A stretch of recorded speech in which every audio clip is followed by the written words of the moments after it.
Ladies and gentlemen, we're going to roll some ads as we get ready for basketball in the Dome. The Round Valley Elks hosting the Pima Roughriders here on Friday, the 26th of February. We got 3 games for you on Court 1, and I believe 3 games for you on Court 2. It's a whole nother evening in the Dome. I'm just going to rent a cot here and just stay, it feels like, anymore. Joined tonight at Court 1 right now by Mr. Dan Muth. Dan, how you doing tonight? I am well, Wes. How are you doing? Oh, we're here, and that's half the battle, says G.I. Joe or something. I guess knowledge is whatever. Knowing's half the battle. I don't know. Yeah, your tired's kicking in, buddy. Guys, welcome to the live stream. We're here to bring you Court 1 and Court 2 action of all 3 games. We got the boys JV getting warmed up. We're 13 minutes away from Let's Go Elks basketball here in the Dome. Thanks for joining us. Take a look at the awesome sponsors we got here bringing you the action today. We'll be back in about 10 minutes.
All right, ladies and gentlemen, boys and girls, Core 1 action is about to start in about 90 seconds.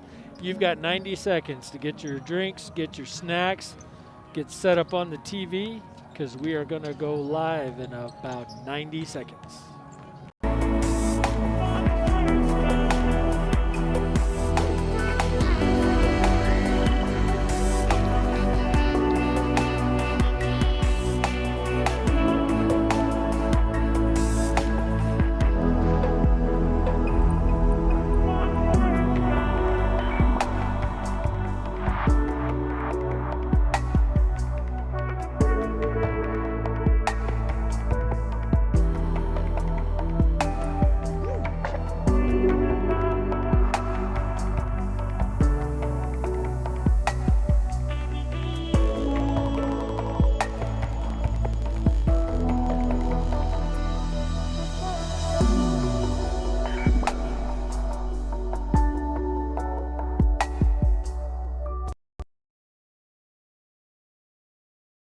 Ladies and gentlemen, boys and girls, children of all ages, this is not the circus, even though Dan and I usually act like a bunch of crazy monkeys.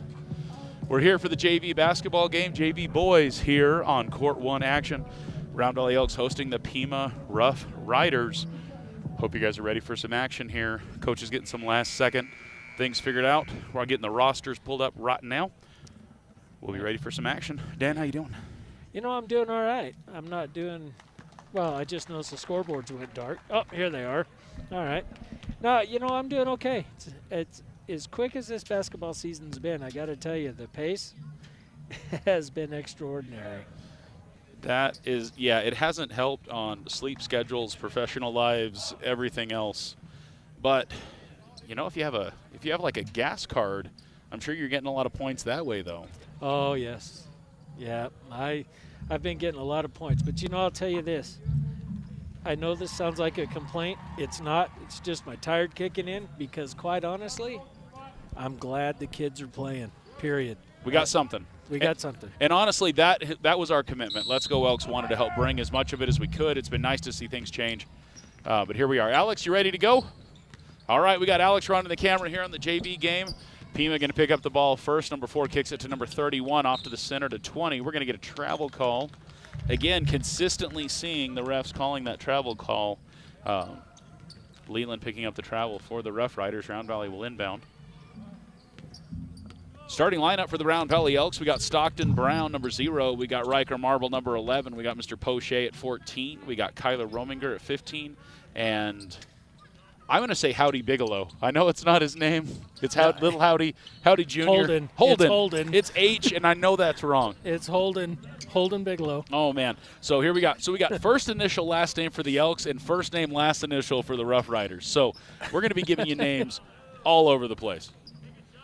Pima's going to pick up the rebound. 22 is going to head on down the court with it. That's Ko-Im. No look pass to the right side is going to be out of bounds. Round Valley will pick it up. Yeah, it looks like Brown's going to bring it in from the sideline right at the corner. Riker Marble. Fun kid to watch on the football court. Fun kid to watch on the basketball court. Going to pass it over to 15, Rominger. Pass going to be picked up by number 22, Ko again. Makes a move with a nice pass. Nobody else around. Doesn't drop, though. Still scoreless ball game with a minute in. Number 4 is going to shoot up again, and we're going to pick up a foul. I believe Stockton's going to take that foul.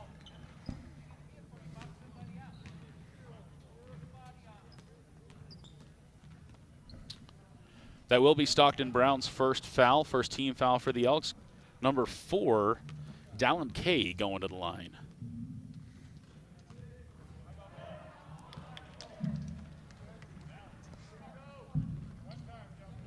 Yeah, that first one's in and out.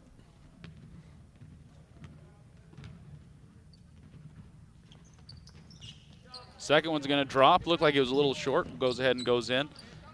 Holden Howdy Bigelow passes it up to Brown. Marble with it. Marble back to Bigelow. Marble up top, looking to the left side. Going to go back up top to Stockton Brown. Stockton Brown's going to go hard to the free throw line. Finds Rominger all alone. Rominger drops the 3.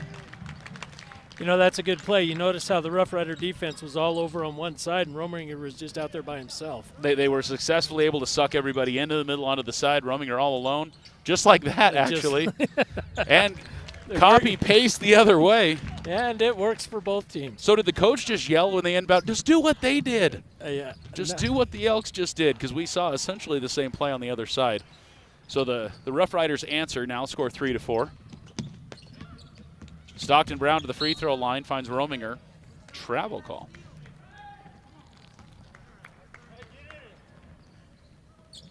Oh, shout out to Allison for bringing me some water. Appreciate that, kid. It's not Diet Dr. Pepper, but we'll see if we can fix that later. Number 20, Leland. Leland with the ball. Right to the left, up to the middle, finds a nice pass. Number 33 for 2 points. Number 33, Garrett C. for the Rough Riders.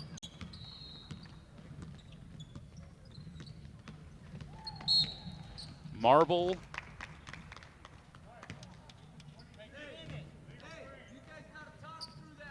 Got an offensive foul on Bigelow.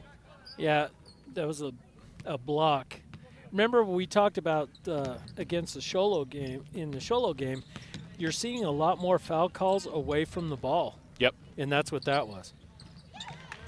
You can see his height working for him there. Garrett C. going in for 2 more points. 3-8 now the score for the JV boys. Bigelow with the ball, working it to the inside. 20 trying to provide some pressure there for the Rough Riders. Marble finds Brown. Brown trying to find some open goodness. Bigelow comes inside. Bigelow's going to go ahead and go up. Rominger with a nice pickup. Doesn't drop.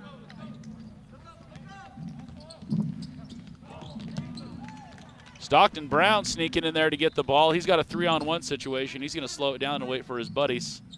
Bigelow from the 3, not going to take it. You know, Riker looks a lot different without his pads on. And I'm a lot closer, by the way. I know there's a lot of factors there, but don't know why that's what came to my brain. But Riker Marble with the ball. Pump fakes, dribbles. A little bit of a screen action there by Bigelow. Stockton Brown's going to drive in. Picks up his dribble. In and out. Rough Riders take it. 4:16 left in the first period of play. You know, I think I'm going to have to give the height advantage to the Rough Riders. It What? looks like everybody's got an inch or two on all of our players. Inch or two or foot or two? We got some tall kids from Pima. Riker Marble kicks it to Bigelow. Well, they have more oxygen down there, so maybe that's what it is. Yeah, that should be working to our advantage right now. They should be a little bit winded. Maybe we'll see that factor in a little later here in the game. I think we will in the second half. If we keep the press up and make them work hard, you're definitely going to see them going more to their bench and rotating players, but I don't think we're going to see it till the third quarter. Ball's going to be out on the Rough Riders. We got a sub coming in, number 10 coming in for the Round Valley Elks, Mr. Brody Ziegler. Looking to my left, I do not see Grandma there. Maybe she's on the live stream with us. Hope we got the Zieglers watching with us. Holden looking for an inbound. Makes a desperate pass all the way out. Riker Marble pips it up, takes a free throw jumper. Doesn't get it to drop. We're playing a little volleyball now. Rough Riders pick up the ball. 3:27 left in the first quarter of play. Cross the side. He's going to take a hard step in. Nice move around. Up. Doesn't get it to drop. 33 from the other side. Picks up his own rebound. Gets another shot off. It doesn't drop either. Picks up his own rebound again. Off of his foot. Round Valley's going to pick it up. Looks like things are going to slow down just a little bit. Riker Marble with the ball. Yeah, both teams pressing, which is, it's good to see. Is it impressive, Dan? Well, that's what I was trying to avoid. But You're welcome. I got you. Well, what I'm seeing is, Riker Marble underneath. You know, we talked about the tired coming in, and that's definitely going to play to Round Valley's advantage. If they can keep the pressure up and keep the pace up, they will start to wear on this team because we definitely have the altitude and blood doping advantage. Traveling, not going to be a call on Stockton Brown. Will be traveling, sub coming in. Poche is going to exit the game for the Elks. Number 23 coming in, B. Jordan.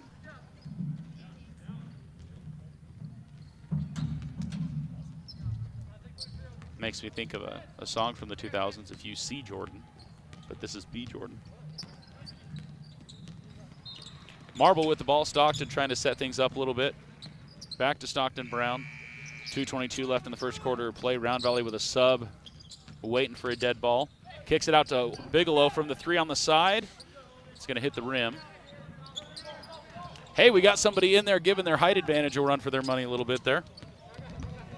Round Valley is really going to have to make those shots drop because it's hard for them to get those rebounds with the height of Pima. Nice pickup by Brown. Brown almost in a 5-on-1 situation.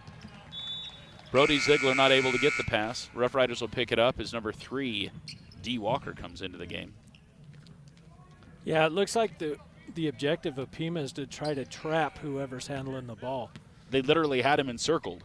Yeah. And as long as you keep moving, they can't get that trap. But as soon as you stop and pick up that dribble, then they've got you. Nice move by Walker there, getting down to get the ball. Bigelow goes up. He is going to draw the foul. We're going to shoot 2. This will be the first team foul for the Rough Riders as the Elks trail 3-10. 1:38 left in the first quarter of play here in the Dome. Is that Dallin Walker that checked in for Marble? D. Walker, so I'm guessing you're right with the Dallin situation.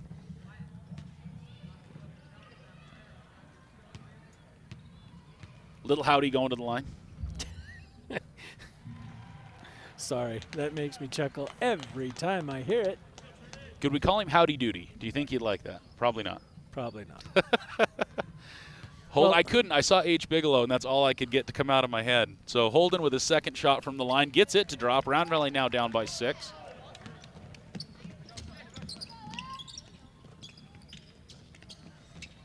Nice pass in to 33 for the Rough Riders. They're going to get that to drop. Garrett with a lot of points so far. A lot of press going on. And then travel on yeah. 10. Yeah, he's kind of rolling a little bit there. 1:24 left in the first quarter. Now, did the coach have timeout before the traveling call? It looks like they are going to give the coach timeout.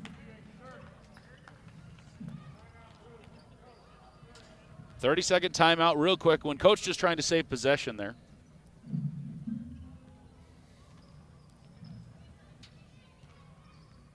So on a 30-second, I guess we'll just stick with the action. What do you think? Yeah, sorry guys, no music for you. You're stuck with us. We'd have to push buttons and stuff, and we're too tired for that right now.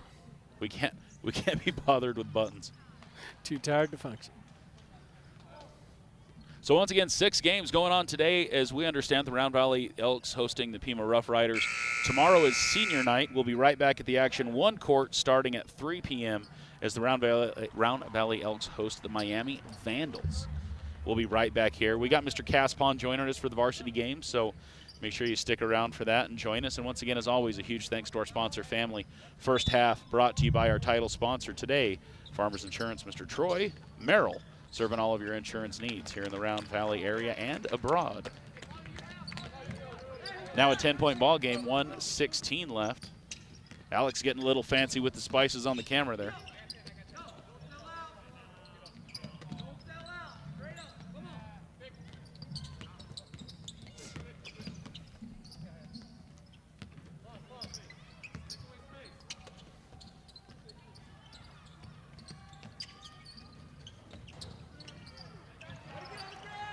On the ground, keeping the ball.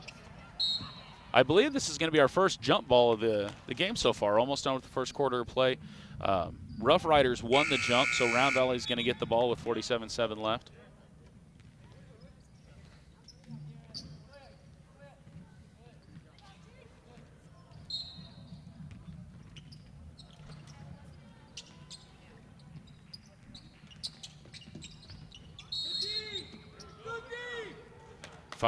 No?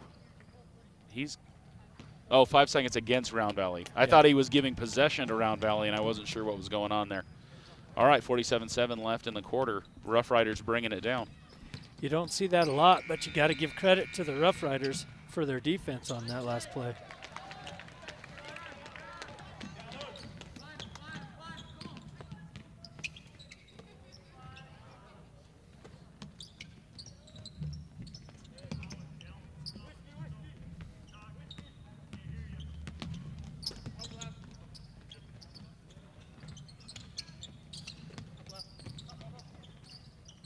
Walker's going to kick it back out to Stockton Brown. 12 seconds.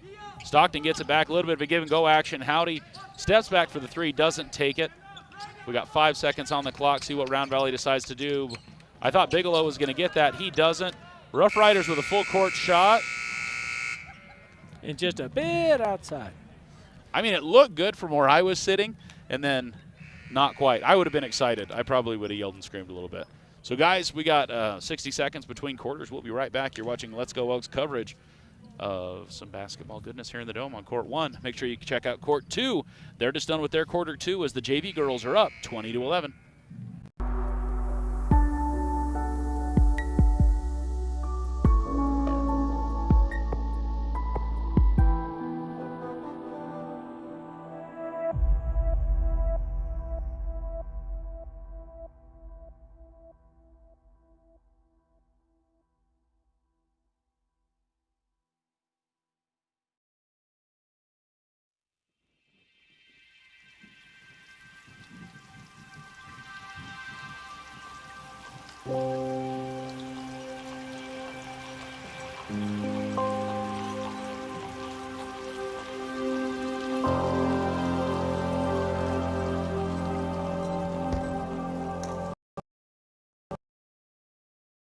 Just like that, 60 seconds have come and gone. We swapped out our camera woman.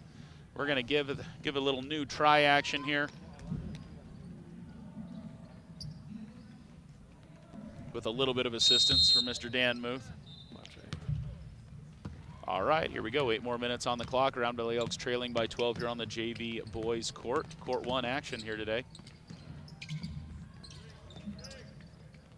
Dallin passes it up to 31. 31 with a nice shot there. 31 is Pierce A. New on the court in my eyes. Round Valley with the ball. Riker Marble back on the court for the Round Valley Elks. Passes it to 24. Number 24 is Mr. Elmer. Riker Marble back with the ball as it kicks off to the left side. Number 10 takes a shot up, does not get it to drop. Round Valley unable to get the rebound. That shot by Brody Ziegler. Walker picks up the defense.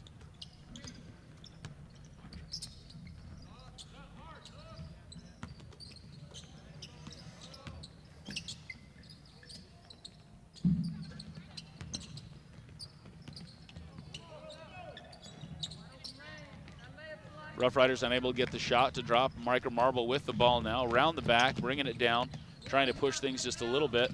Brody Ziegler unable to hold on to the ball, but Walker picks it up. No bank attempt shot. Round Valley keeps it in play, but it will be out on the side. Rough Riders will pick it up. 6:48 left in the second quarter here. Low fouling ball game, though. Clock's been moving except for out of bounds. No, both teams playing with a lot of discipline. I like that. Both teams well coached, executing very well. Hey, you just got a lot louder. Your mic got closer to your face. Yeah, It sounds good. I gotta quit. I gotta quit messing with it. Shot goes up. Number 24, Elmer with the shot, does not get it to drop. Rough Riders pick it back up.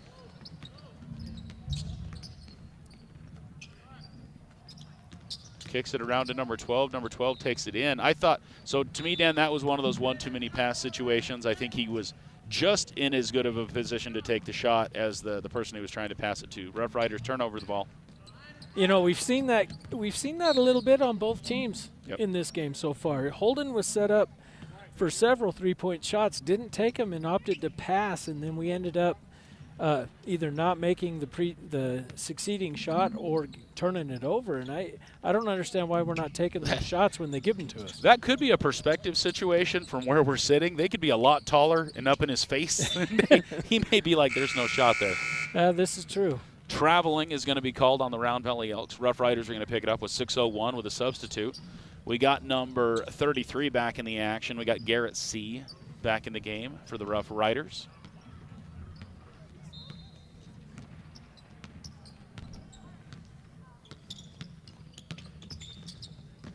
Number 10 drives to the middle free throw line. Trying to do a no-look bounce pass to number 4. Dan, what was the call there? I missed it. I did too. I didn't see it. We're turning the ball over to the Elks. Sorry, I didn't see exactly what was going down there. Wasn't a foul, so it's either traveling or an offensive something. I don't know. Walker passes it to Elmer. Elmer with a three-pointer, gets it to Drain. Very nice shot there.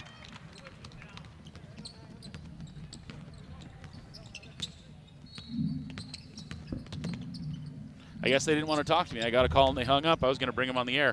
Number 12 goes all the way in, all by himself. Wyatt W. Nice name, Wyatt. My son would approve.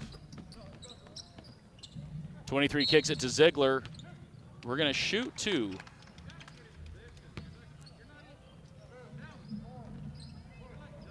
There must have been some other contact that I didn't see. I saw a lot of ball contact there. I didn't think they were going to call it, but we're going to the line for 2 for Ziegler. Foul's going to be on number 4, Dallin K, his first. Second team foul. Again, only 4 fouls so far in the 11 minutes of basketball that we've had. So nice, clean basketball so far.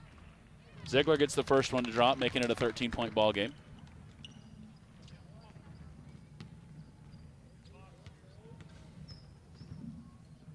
Ziegler's second shot off the right side. Rough Riders pick it up. Nice steal by Riker Marble. Brody Ziegler going to get the ball back to Marble. Back to Brody. Elmer from the left side, in and out. Cass would have called that a popcorn shot.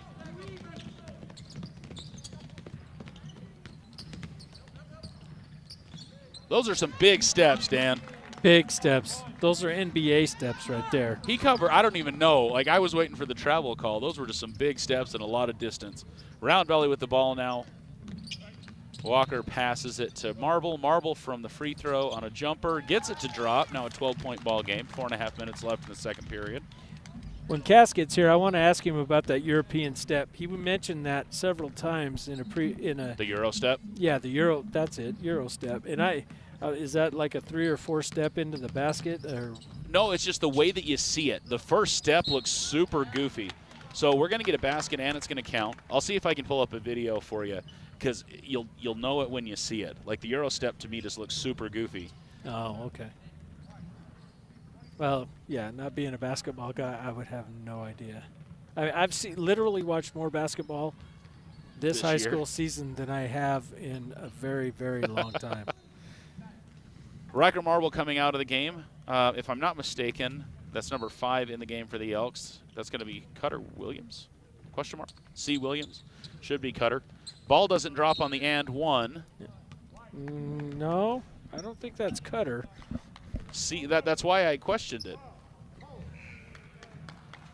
Rough Riders going to pick up a foul there on the inbound.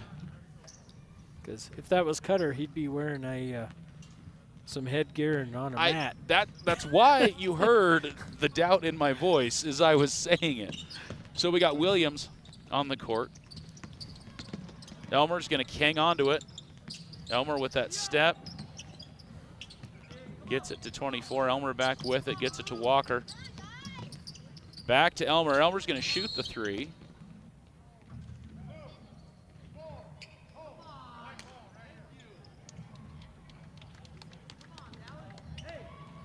So foul was on the ground, wasn't on the shooter.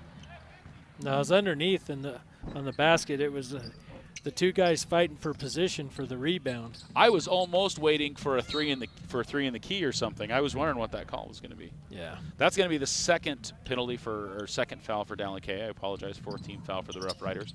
3:42 left in the half. Brody Ziegler gets the inbound. Tries to go to the baseline. Dallin won't let him. Wild pass. 22 is going to pick it up for the Rough Riders. He's off to the races looking for options. Round Valley's defense helping isolate those options.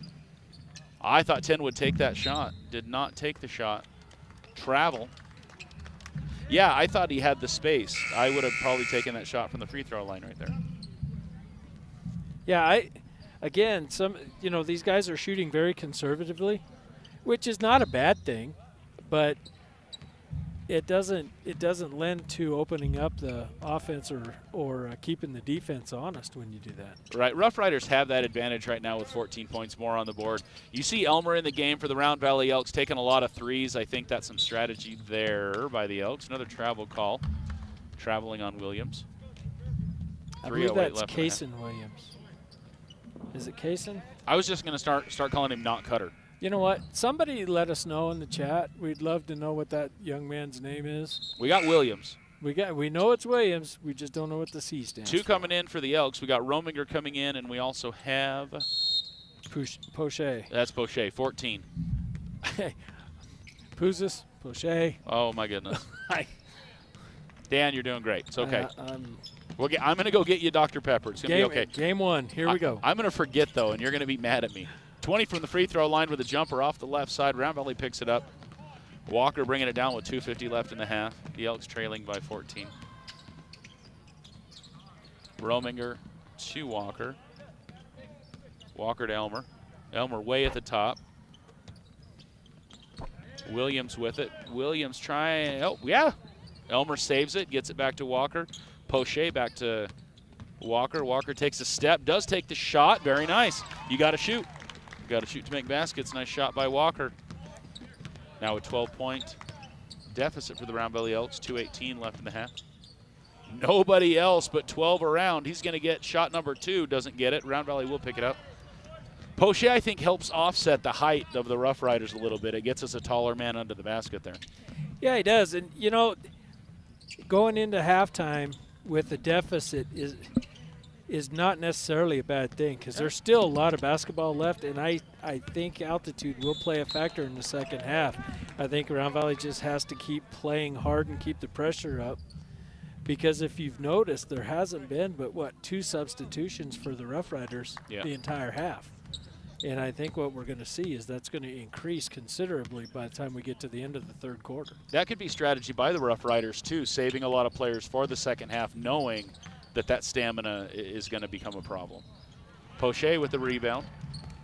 So what you may see in the second half is some run and gun offense by the Elks, trying to keep things moving, keep the ball active to try to wear out the Rough Riders a little bit. Well, I think that's what you'd like to see. The question is, you know, the boys have been playing a pretty tight schedule, so will they be able to pull it off? Can they do it? Yeah. Is there some tired kicking in on their part? Because not only did they play, Wednesday, but then they got to turn around and play tomorrow too. So got to have some in the tank. Yeah, this has been a pretty rough week for them. Nice shot for Williams. Williams going to put 2 on the board, making it a 10-point ball game. 1 minute on the clock. 22 going hard to the inside. Finds number 20. Number 20 is Leland. Now 31 with the ball. Pierce back to the middle. 3 in the key, I believe is the call. 48-2 left on the clock. Yeah, you cannot camp out in there. Nice defensive work by the Round Valley Elks. Walker's going to bring it down with 45 seconds.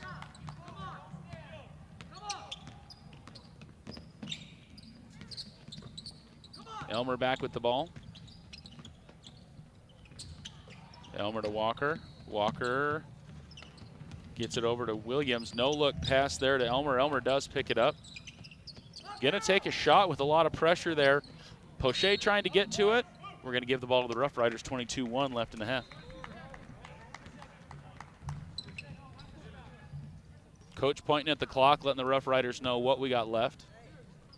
22 seconds, plenty of time for them to set something up, try to finish the quarter out here.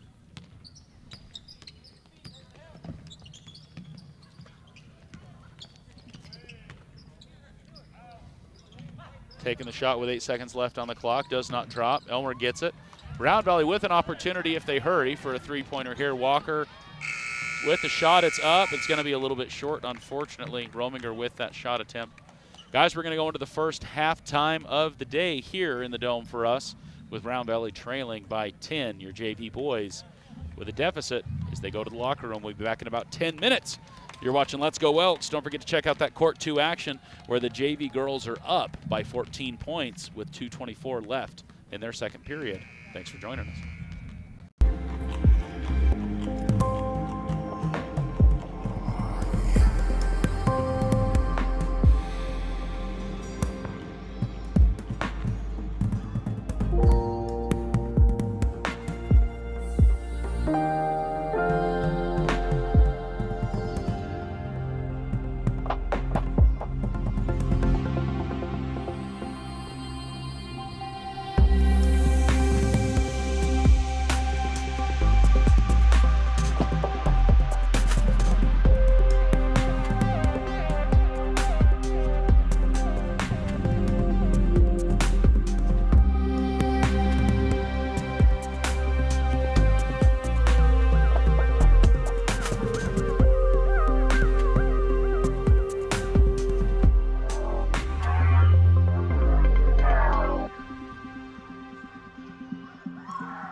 All right, guys, we are about 30 seconds away from the second half action of the boys JV game. Round Valley hosting the Pima Roughriders.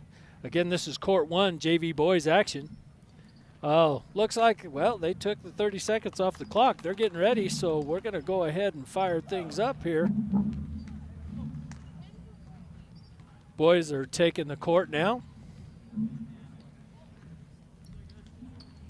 Looks like Round Valley will be bringing it in from the near sideline. Roughriders now breaking their huddle. They'll be taking the court now.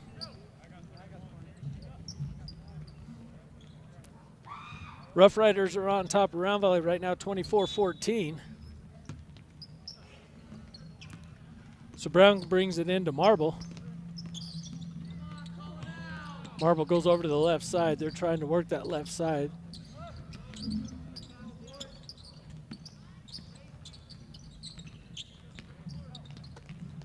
Roaming her around to Marble.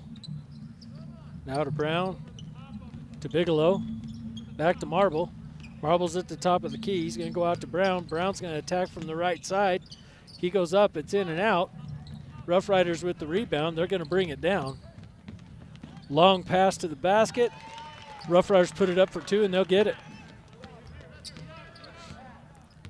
Brown brings it in Marble. Marble crosses half court. It goes to Bigelow. Marble's now trying to attack the key where he runs into traffic. Rominger setting up a screen. Goes back to Marble. Marble to Brown. Back to Marble. Works off of the screen. Shots off the basket. Roughriders will get the rebound.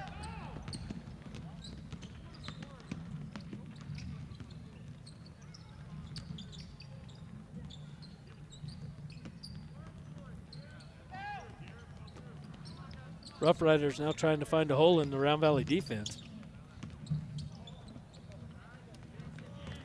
Marble's going to end up getting the ball after that broken pass. He's going to bring it down. He goes to Bigelow. Bigelow over to Brown. Brown trying to work it inside to Rominger. That pass goes out of bounds. Looks like it's going to be out on the Roughriders.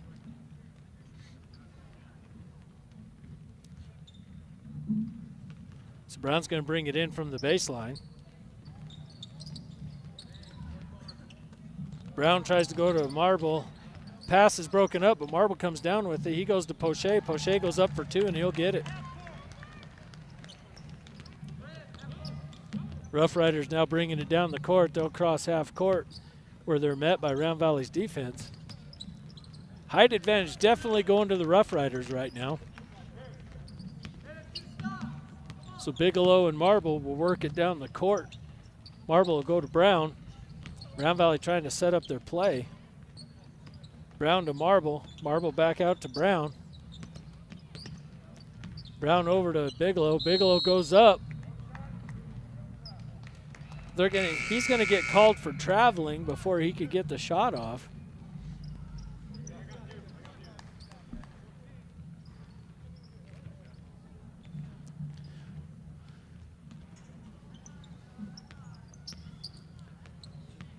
Roughriders now bringing it down to midcourt.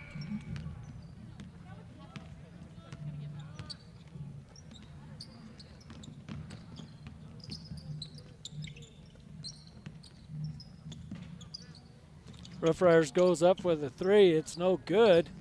Round Valley with the rebound. Riker will bring it across half court where he looks to Brown. Brown puts it up, but it's in and out. They're fighting over the rebound. Ball's loose on the floor. Brown comes up with it and goes to Poche. Poche over to Marble. Marble puts it up,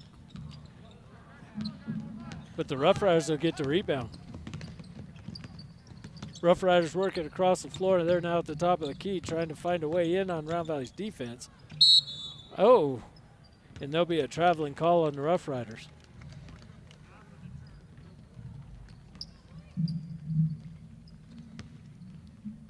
Bigelow bringing it into Marble. Marble's going to bring it across half court.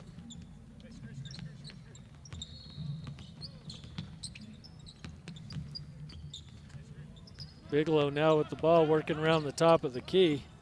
He bounce passes to, I believe that's Brown. Brown's going to work off of the screen set by Rominger. It's off the rim. Rough Riders will come down with it. They're going to now bring it down. He's trying to go to the house, and it's off the backboard and goes out of bounds.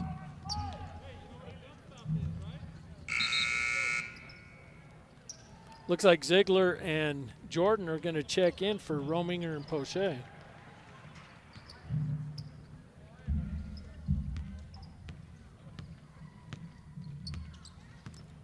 Marble and Bigelow bringing it past half court.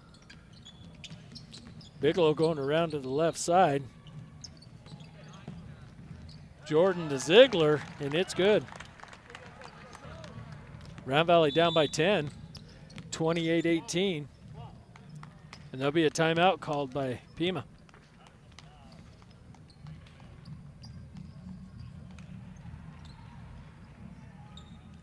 There'll be a full timeout, so they'll take a break. We will too. We'll be back in 60.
Well, guys, sorry about that. I was giving some great commentary, and nobody could hear it. Oh, I do apologize. I wish I had an excuse, but I don't. So I hope you enjoyed the soundtrack with most of the third quarter action. Again, I'm sorry about that, folks.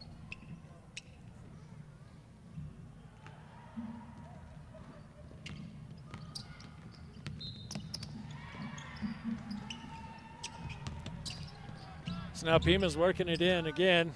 Shots in and out. Round Valley get the rebound. Down Walker now in. He's going to bring it to cross half court where he runs into traffic.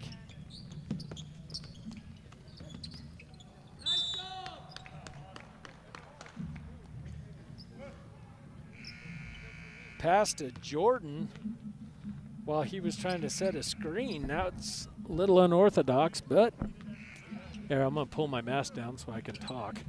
All right, here we go. Rough Riders bringing it down now. They cross half court.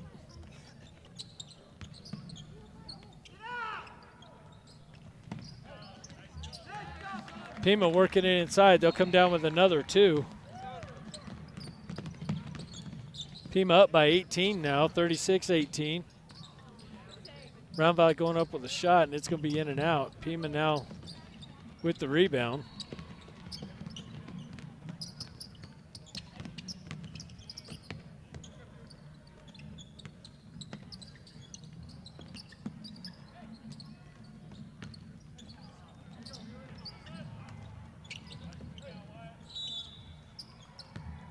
Jump ball underneath.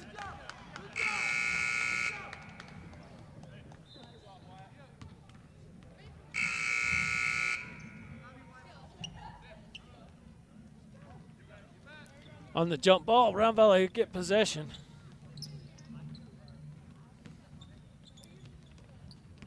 Jordan into Marble. Bringing it down the court. Round Valley, oh, there's a screen by Walker. Frees Marble up. Pass to Jordan.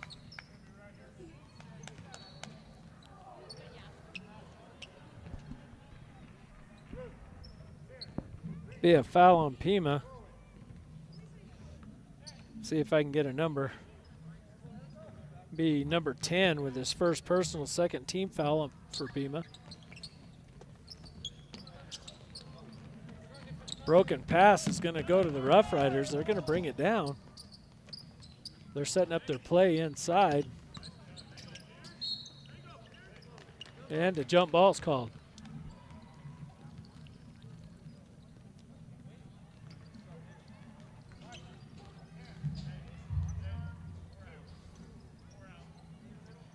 Oh, I'm sorry, that wasn't a jump ball.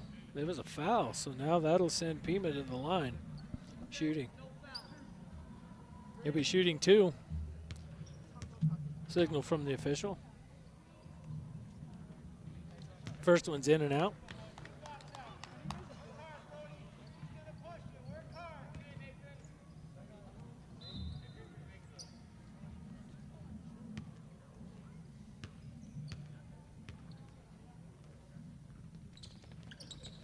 Second one is in. Jordan will go to Walker. The ball stolen by number 10. And he'll go up with a shot at the buzzer and be fouled. He'll be shooting two. So at the end of the third quarter, Pima will be shooting two.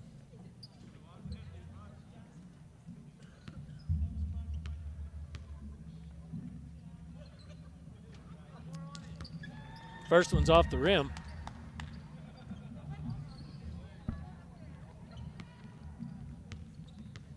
Round Valley down by 19, 37-18. Pima over Round Valley. JV boys action here on court one. And we're in about 60 seconds to the start of the fourth quarter. I'm going to go ahead and try the ad roll again, make sure I turn the music off this time. So hang in, folks. Bear with me.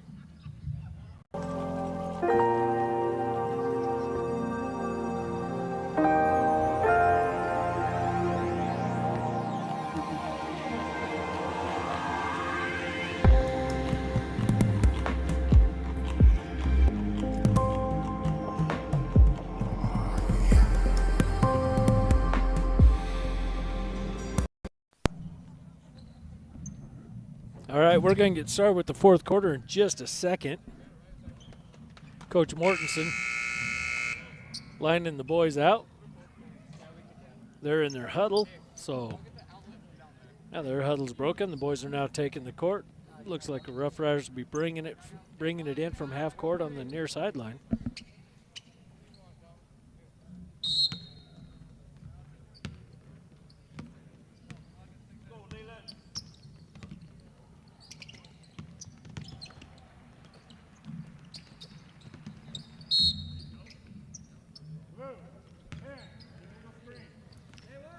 Blue 10 getting called for an illegal screen.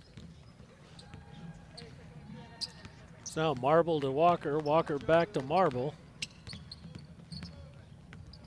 Marble's going to get picked up about half court. Rough Riders still pressing. Ziegler goes up with a three-point shot. It's off the back of the rim. Rough Riders, number 10, will get the rebound. He's going to bring it down the right side.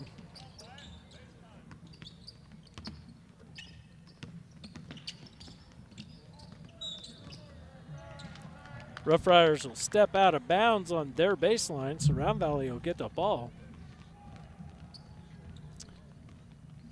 Dallin Walker to bring it in to Ryan Marble.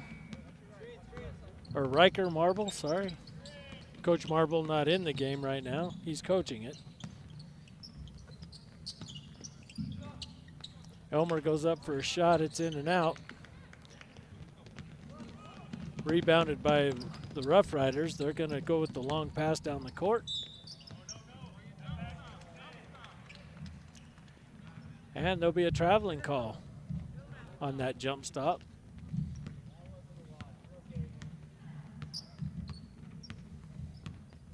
Marble now bringing it down the court once again.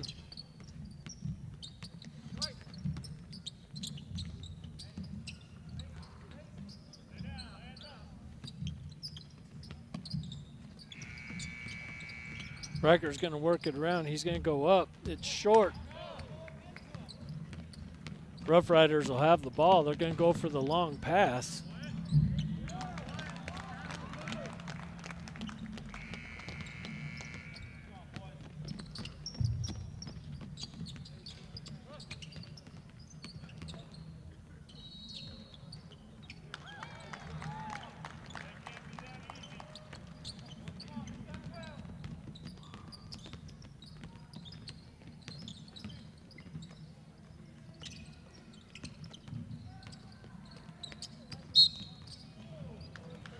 And another traveling call on the Rough Riders. We'll turn it over.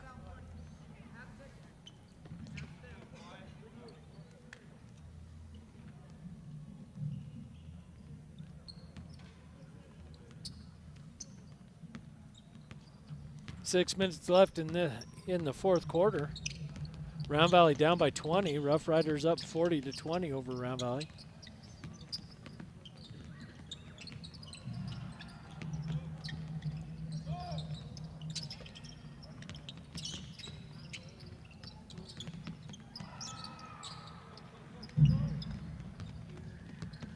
Got to give credit where credit's due. This Rough Rider defense is pretty tough, and they are playing well today. Round Valley is just struggling trying to get their baskets to fall. They're just not their day. Riker now trying to find a seam. He goes to Jordan. Jordan looking inside. He goes back out to Dallin at the top of the key. Walker's pass is ended up in the hands of the Rough Riders.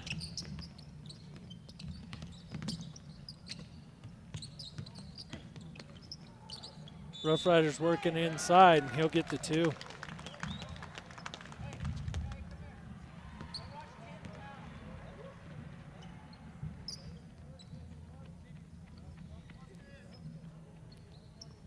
Round Valley just having a hard time getting their shots to fall today.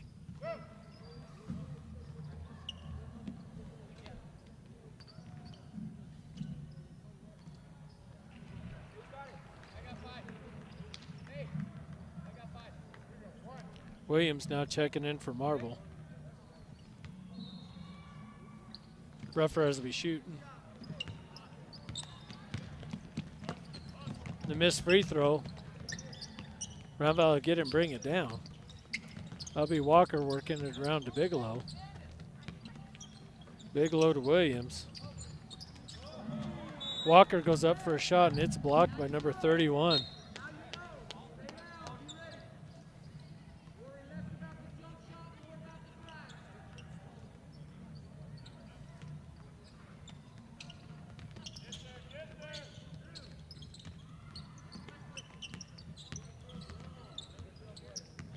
Bigelow to Walker. Walker's trying to find a way in. It'll be a turnover to the Rough Riders. They'll bring it down.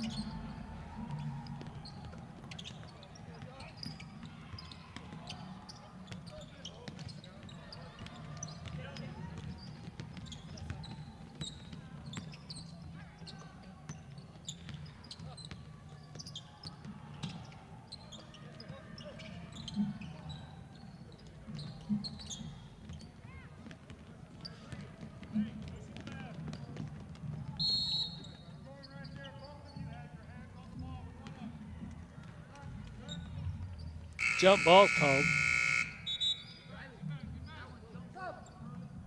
3:53 left in the fourth quarter. Pima up 42-20 over Round Valley.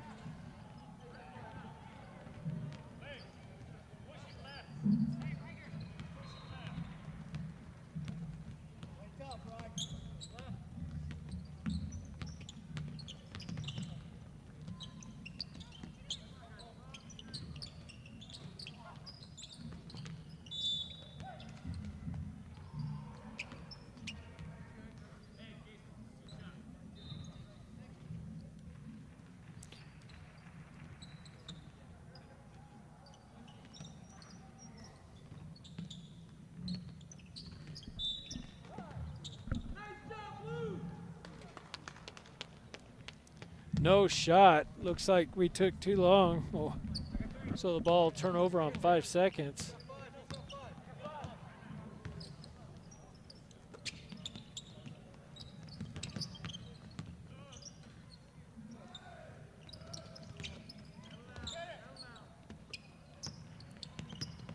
Pima now playing the clock.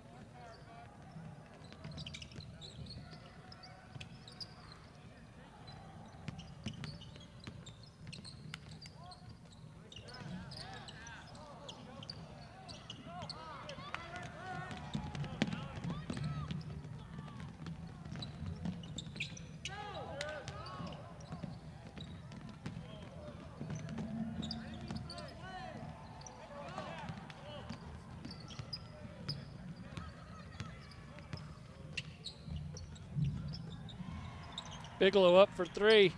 It's off the back of the rim. Round Valley really trying to put something together here.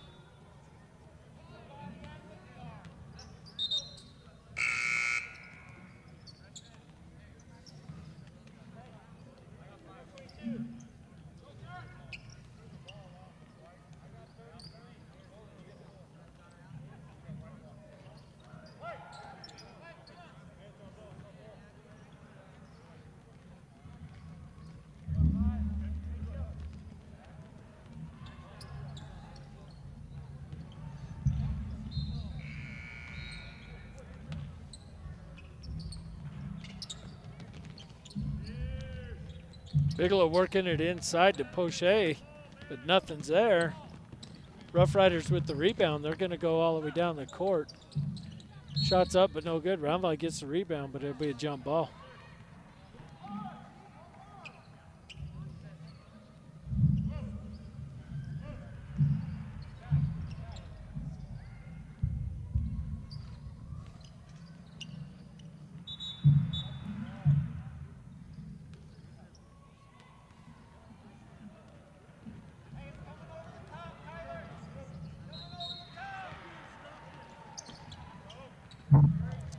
Pima with the basket.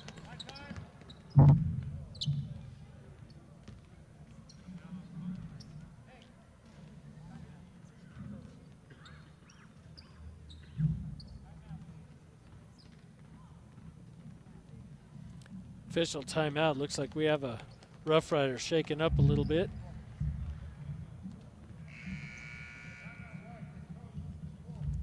So they're taking a full timeout. We will too. We'll be back in 60.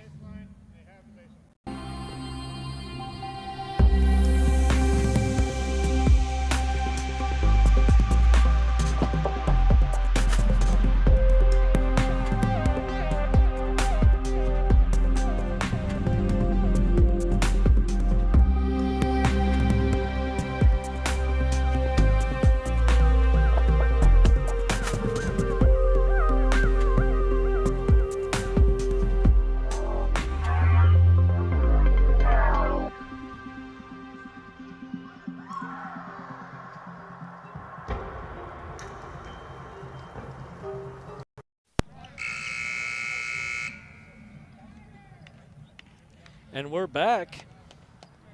2:18 left in the fourth quarter. Round Valley's going to bring it in. Round Valley now bringing it across half court. That's Brown to Bigelow.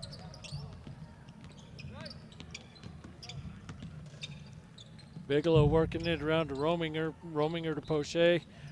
Poche to Rominger. Rominger to Brown. Brown to Bigelow. Bigelow goes up for three, and he'll get it. Rough Riders now bringing it down the court.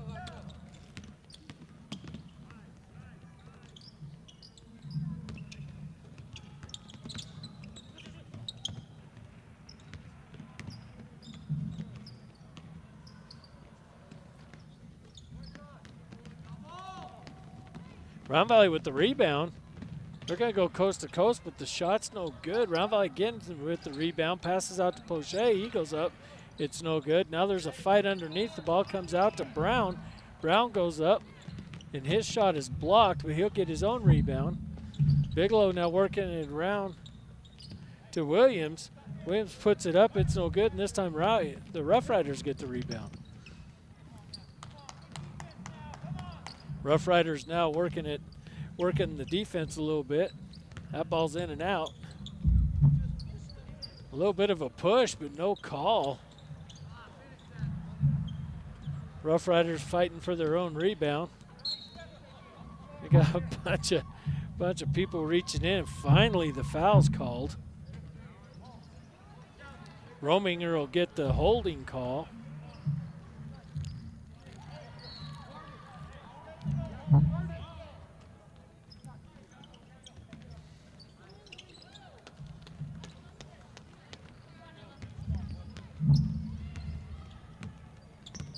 Brown bringing it down the court. He'll bounce it over to Bigelow. Bigelow looking for a way in.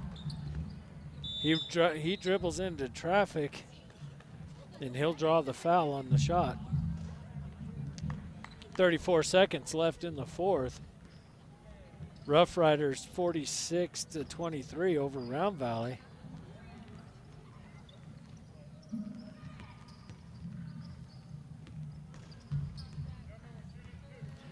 That foul sent Bigelow to the line. He'll be shooting two.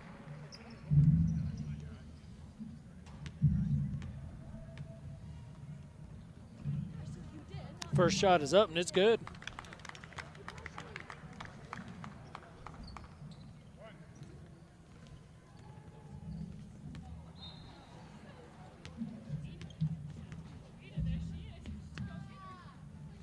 Second shot is up, and it is good.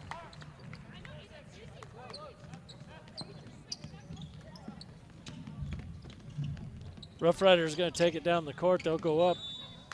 He'll be out on Round Valley. 25.9 left on the clock.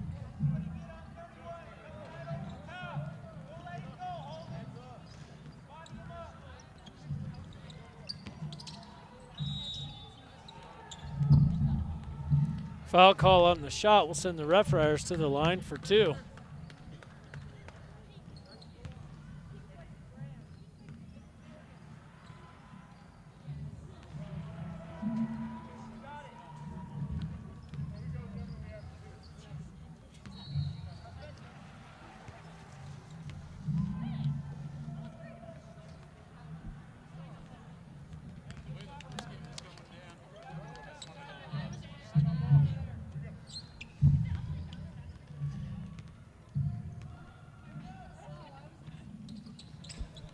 Second free throw's good.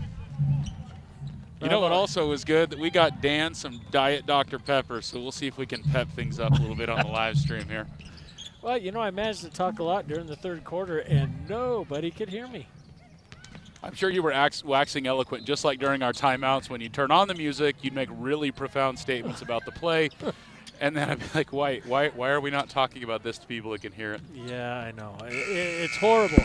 I do that to myself constantly. All right, that's the end of the fourth quarter. Pima Roughriders up 47-25 over Round Valley. We're going to take a 10-minute break as we get ready for girls varsity action here on Court 1. So I literally just sat down, and now I need to stand up and go down and get the rosters. So I'll be back in a few minutes, and we'll be back with hopefully a little bit of pregame and the varsity girls action here on Court 1. Guys, Court 2, it looks like the game is just wrapping up. The JV girls with a tentative victory by 9. They're probably going to take it with 10 seconds left, so congrats to the JV girls with the win. We got Court 2 coverage. You can catch it both here on Let's Go Elks. We'll be back in a minute.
Ladies and gentlemen, this is your 2-minute warning. Girls varsity action on court 1 coming up in about 2 minutes.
Ladies and gentlemen, welcome back. We had a 20-minute break there because the JV game was just wham, bam, slam, quickety-quick. We're going to have the national anthem, please.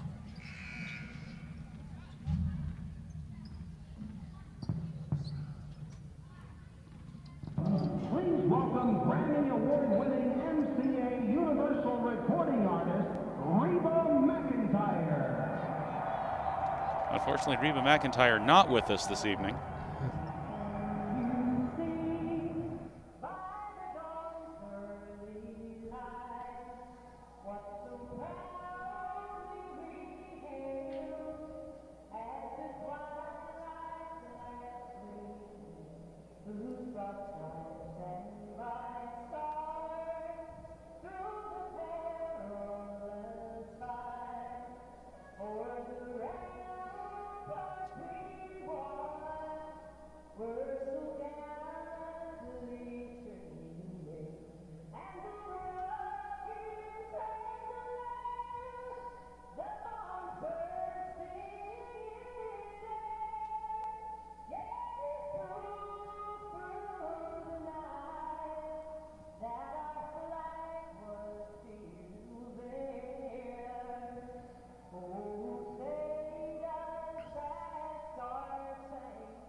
You know, we had a really cool moment during volleyball season, and it's neat to see to be able to look around is during the anthem, everybody stops. Football practice stopped. Volleyball let it happen.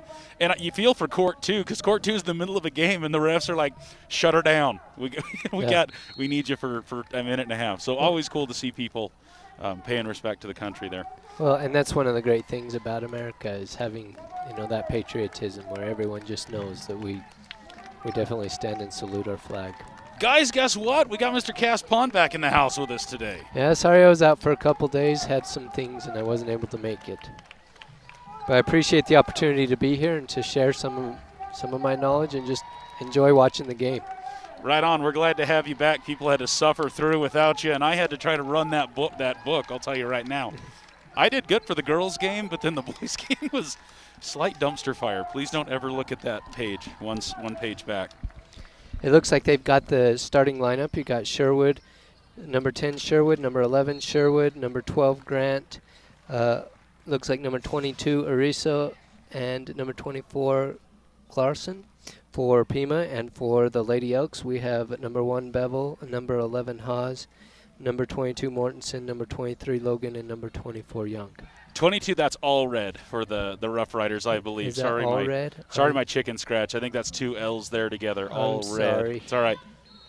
Do you like my phonetic spelling for number 14, though? We had somebody help us out. That's Gojkovic. Gojkovic. It is not spelled that way, but I phoneticed it because that's that works great. the only way I'm going to get it done right. Here we go. Oh, my goodness. Yep. No, who is that? Number 24, Clarkson, is about 8.5 foot tall for the Rough Riders, starting things off. Definitely have some size. And they're going to win the tip-off. Here we go. The tip. And it looks like they're going to utilize that size. Yep. They dumped it right there, too, or quick 2 points. Quick 2 points. Clarkson's going to start things off. Your Round Valley Elks bringing it down. We got Bevel with the ball. Hawes now with it. Looks like Pima's in a man-to-man, matching up. Nice little penetration dish for a nice little shot. Too bad it didn't quite fall. Good opportunity for Mortensen, unable to get it to drop, but had the space, able to make the shot. I only see one person in street clothes today. Are we going to see Walker? I think I see Walker dressed out today. That's fantastic. Number 2. Kiri was not with us on the last game, so it's nice to see her back. Unfortunately, though, Hawes, number 30, is out. She's in street clothes and a knee brace. So looked like she maybe blew out her knee or something. Something happened. Okay, ball goes in again to number 24 for the shot. Not quite good. I see Round Valley having to change up their defense to try to isolate 24 a little bit, or try to provide that pressure there. I would imagine you'll look to see them doing a lot of double teaming, double down action. Now, can we stack 2 girls on top of each other to try to get as tall as her? I don't know. So quick dish to number 10. Aubrey Sherwood's going to get 2 points there. Rough Riders take a quick 4-0 lead. Bevel with the ball. They're picking up pretty high, putting some pressure on the ball, which is good, I guess, to see from a defensive standpoint. Well, it opens up the middle, so if the Elks are able to take advantage of that, because you see nobody in the key there. Correct. Pause with one more pass to Logan. Nice pass, not quite able to grab onto it to finish. Round Valley's ball underneath, 6:21 left in the first.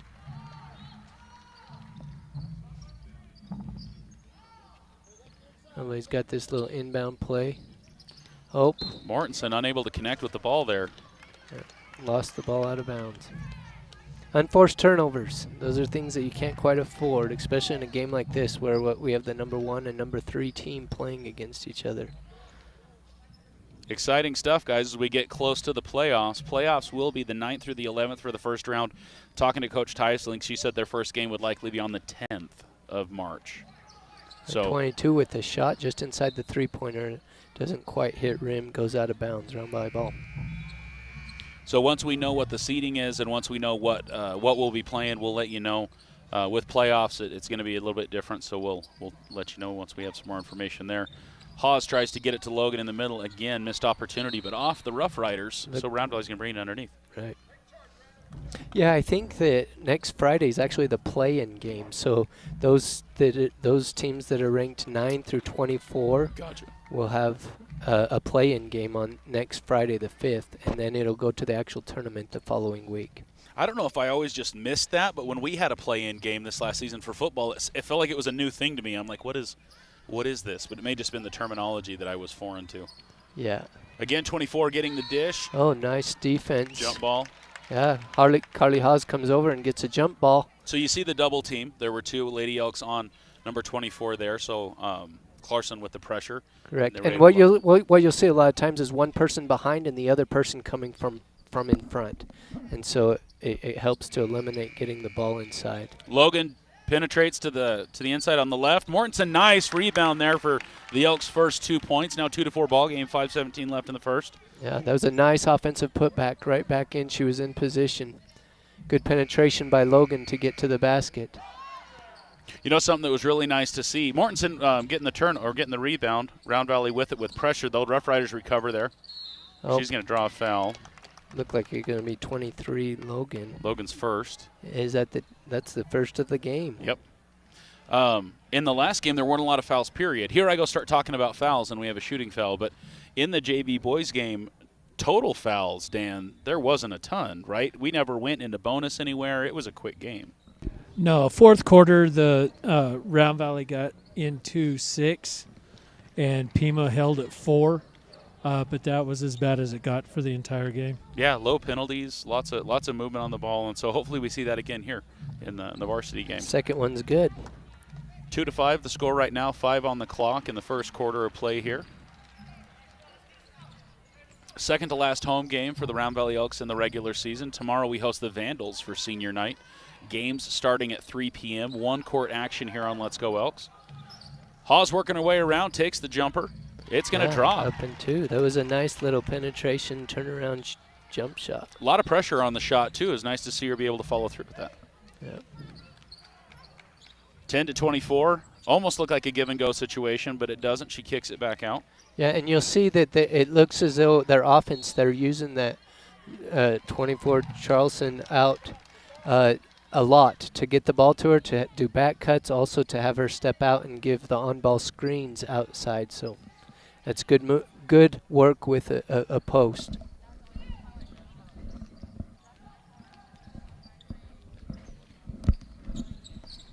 I'm thinking, I almost positive 24 is Clarkson, but we'll get clarity from some Pima Is fans it here. Clarkson? Oh, yeah, CHL. I think it's Clarkson, but we'll double check. Okay. All ball there. We'll 24 Clarkson on Young. then. Yeah, Rough Riders pushing the ball up court, and number 1, Bevel. Bevel's going to take a penalty. It'll be Rough Riders underneath with 4:04 left in the first. That would be a period not found if you're a computer nerd. You get the error 4:04 joke. Sorry, I had to explain it enough that it wasn't funny anymore. That was bad. Back to basketball. Well, if you don't know it, you get that quite a bit. Yeah. If you're What is that? then what is that? Round Valley, nice little defense in there, knocking it out of bounds. Well, if it makes you feel better, I didn't know what it was. Thanks for opening that up for me. Yeah, so the next time you're on a web page and it doesn't load, you're going to get a 4:04 error. Nice little lob in there to 24. That's an offensive inbound play you see a lot. If you have some size, to get a lob pass into your big post so they can just get a nice little jump shot or layup right there. We're going to see a foul against 12, I believe. A little bit of a push. 12. I'd almost like to see him work it in on 24 and see if they can get her in foul trouble. Right. Well, if you look, you can kind of see who she's guarding. I would think that she would be guarding Haas, but I think Haas took someone else down here, so they've changed it up so she's not guarding Haas, so Haas is a little more free to do other things. Young with a nice shot there. And then if you look down here, you have Adam Mortensen who's guarding her. And so that gives Haas and Young the opportunity to step over and be help. It's a pretty good strategic defensive move to try to get it. However, we've got to be there to take away and get that double team. Yeah, so like you said, Ada Mortensen on the defense right there, unable. She had her hands up. It was good defense, but 24 with just a number of inches on her. Mortensen with the ball on the offense, passes it in. Young is going to get the foul on 24, so Dan, to your point, there's the first penalty for number 24 for the Rough Riders. That was excellent. Man, you got a crystal ball. Can I get the Powerball numbers tonight, Dan? What do you got for me? Well, that's what I would do. Right. I mean, if you want to get the big girl out of there, you challenge her underneath and see if you can get her to foul out. I mean, I don't know much, but I do know that. Well, and that strategy will work in a number of ways, because if we get if they get 2 or 3 fouls on her, they'll pull her out just to rest as well. So there's some reprieve. Even if she's not out of the game permanent, she's out of the game for a while. Right. Trying to get it to Walker on the inside. Walker was in a good position for a left-sided shot right there. Rough Riders going to get it back out. 6-9 the score. 3:06 left in the first. Logan with the inbound. Logan to Young. Yeah. Logan is going to give it. Tried to pass over to Harley. That's one of those. Maybe take it up. I probably would have taken the shot. Again, a one too many. Up to number 22 for the 3, and she knocked it down. That's all red. All red with a sweet shot. And Cass, you haven't been here, but I started using popcorn, so it's all your fault. Did you stop saying it? Yeah, saying it? and I say it, and I look to Dan, and I'm like, oh, Dan, that's not your word. That's Cass's. All ball there. Yep. Young again trying to go up. Young not going to go up, going to kick it out to Logan. Logan to Bevel up top, or on the right side, not quite up top. Walker's up top. Walker dumps it to Young. Young's going to turn around and take a shot. Nice bank in. Nice 12 or 13 footer right there. 4-point ball game. 2:22 left in the first quarter of play. Big thanks to State Farm for bringing this half action as our title sponsor here on the court. Oh, they left her. It looks like we're going to get a foul. Is that on Carly? Nope. On Kyrie Walker. Interesting. Her first. Team third. So Carlson's shooting 2. First time Clarkson's been on the line, correct, or second? Correct, first. First one's up and good. First will drop. You know, and that's a big thing. If you can find a post that can hit the free throws. Danger. Danger, yeah. Well, I'm excited to see, because here we're going to find out. Somebody big, you're going to foul a lot as she takes shots. Can she drop these free throws? She's going to get 1 out of 2. Young's going to get the rebound. The Elks recover the ball. McCall really fun to watch in the last game against Sholo. See how she plays today. Logan with it. Logan to Walker. It's going to be turned over. I believe that's number 12 with the ball. Coast to coast for number 12. A little too much on it. 11 with the follow and gets it in.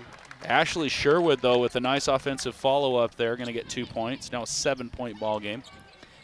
You know, it's interesting is, you know, most any game that you have, that's going to be your second. 24 is going to receive her second foul with Young. So Young's going to play aggressive underneath right there, and I think they're going to keep doing that. I think, Dan, you're accurate with some strategy there. Well, and that's one of the good things about Young. If you notice, she posts up very well for Round Valley. Yep. So, I mean, it's good that she's guarding Young so she can really post up and draw those fouls. We'll see if they make a man adjustment at all to try to pivot away from that here in a bit. Right. Well, that's a great analogy. Emma works underneath very well, and like I said, I don't know much, but I do know that you got to get 24 off the court somehow, some way. Right. And if you can get that matchup with Emma Young, I think that plays to our favor, because she's not afraid to go to the basket, even with somebody like that. Right. Trying to keep her out. Right. Number 3, Walker, coming into the game for the Round Valley Elks. First one drops, I believe. Second one does not. And again, same conversation we were having over here with Clarkson is if Young is good at the free throw line, then it works out well, because she's going to have a lot of opportunity possibly at the free throw line. Number 12, right. Grant dumps it to Clarkson. Oh. There we have 3 Lady Elks getting things mixed up. It works out well. Turnover. That's good movement. You know, nice pass up to Young. Oh, not quite get it, but that was great seeing the court. You know, several years ago, I don't know if you remember Rachel Pochet. Yep. But Rachel Pochet was our smallest guy, but every team we played that had a post, we would put her on. Mm-hmm. You know, because she could guard the post so well. Hawes is going to take a shot just inside the 3-point line off the side of the backboard. Emma Young's going to go down. They're going to call a jump ball. Emma Young only had one hand on it, but they locked it up. It's going to be the Rough Riders ball. Oh, because we're still in the first. I apologize. Right. My brain had went to the second quarter. I don't know why. Wishful thinking, I guess. Yeah. Shiloh McCall on the defense there. Number 11 with the ball. Now here we see Clarkson outside. Right. And that's what you'll see. Number 12 is going to draw the foul. Grant. We're going to shoot 2. Foul is going to be against Walker, number 3, who just came into the game. I believe that's going to be her first. Correct. 4th team foul. 4th foul as a team for the Lady Elks. So, Cass, I've got a question on that. When you have a girl with the height advantage that 24 has, why wouldn't you put her down underneath and just camp her there? Hang on. So, Cass, right. Did he call her on the line? Like, what was the no shot? They called a lane violation and didn't count it, and then the girl looked like she argued with him, so he just teed her up. I was surprised to see that straight away, but the ref not taking it. Yeah. So does she not get her second shot then? Neither count? Like, what do we do? Or was the lane violation against the Elks? She'll get her second shot.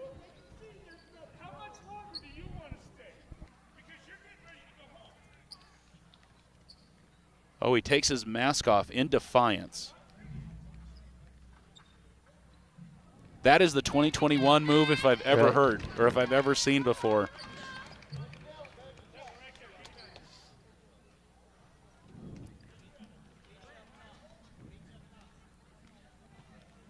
and he's ejected. So, Dan, you did notice you did tell us earlier that the officials on the court right now not messing around process, not messing around with procedure. So Correct. we're seeing that. I mean, honestly, I don't know the last time I've seen an ejection of a fan. Or, I mean, that's a really quick tee. So as a coach, Cass, do you adjust your play at all? Do you tell the girls to be a little more conservative, or what do you do with that?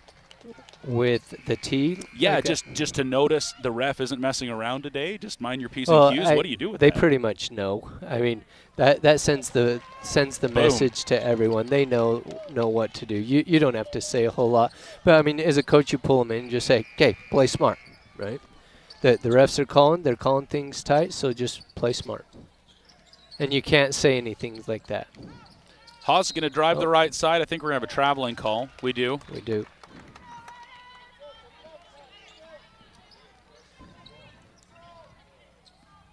That's an unfortunate situation, coming all the way from Pima to be asked to leave the game. That's a long drive home, not to get to watch your kid play. So, dang it.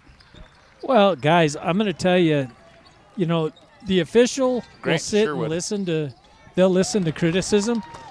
But That was a when you nice make drive. it personal and one-on-one, that's automatic. They'll toss you for that. So Right. I'm not surprised at all. I was actually, I'm going to wait till the quarter, but I have a comment about that, not about high school. Ada Mortensen. Ada's going to take a shot with some pressure. Unfortunately, doesn't get it to drop. Sherwood with the ball. We're 11 pushing it up. Ashley Sherwood. Going to run out of time. So I was talking with Coach Tucker, who you may or may not know, Dan. So I am aware. So we were talking Little League basketball because our kids are all playing, and I was picking up my daughter. They had practice and everything, and we're talking about just the season. And he's reffed some games, and I've reffed before. I like to I like to do other things, but we were just talking about how personal that can even get on the Little League level, right? And how just intense. Extensively. Several years ago, I was reffing Little League games like crazy, and it's. I mean, sometimes they're worse because they're just riding you, and you're just like, we're doing the best we can. Well, yeah. literal volunteers, right? Right. I'm a dad they pulled out of the stands. Let's go, right? That's it. Oh, guys, let me tell you, I umpired Little League baseball, Little League softball for years, and I will tell you that when the parents get right behind the backstop, and everybody's struggling to get it to home plate, let alone throw a strike. Yeah. At some point You're going to widen the strike you zone got to a little open bit. it up, and the parents would just get ruthless about that. Wow. So we have, in the 21st century world, we do have lots of phones with good cameras, and so we're having some replay footage of what went on last quarter with some of our fans here. But we're back to the action. Walker with it. Walker to Haas. Young gives it to Walker real quick, trying to set things up. Here we see 20. Oh, she still is in the game. Sorry, I don't know how I missed her. Yep. Same matching, though. We got Young and Clarkson together. These guards, the two Sherwood guards are pretty quick and pretty agile for Pima as well. So I know we're talking a lot about their post and her size and stuff, but these guards are pretty quick and agile, and they've been able to get some steals that convert into layups as well. So a fair amount of points for those two, and they have to get her the ball as well. So correct. Earlier, Dan, you were talking a little bit about, wouldn't you just have a girl like that just camp in? A lot of times you have set plays, and when you have set plays, it's designed for some other things, and sometimes those plays are to draw everyone out, so everyone thinks, oh, she's out, and then someone else Boom. comes in, sneaks in, and gets a basket. Because you can start focusing, you can start just having 24 be on your mind the whole time. And so Correct. you use that as a distraction. Right. That's really good, yeah. Yeah. And so that's what happened when you were talking. Why was she out? Well, she came out, and they were doing it, it's called the flex cut, where Okay. the cut just came right around there, and they threw it inside to someone else. Ashley Sherwood with the inbound to Aubrey Sherwood. Of course, they have the same first initial as well. So Correct. 22 for 3. Shiloh Already McCall is for going to 3. pick it up. Not quite there. 9-point ball game. Haas out to the left side, at 3-point line, kicks it to Walker. Walker comes in a little bit. Young with it. Clarkson with her Couldn't hands quite up. Hang on to it.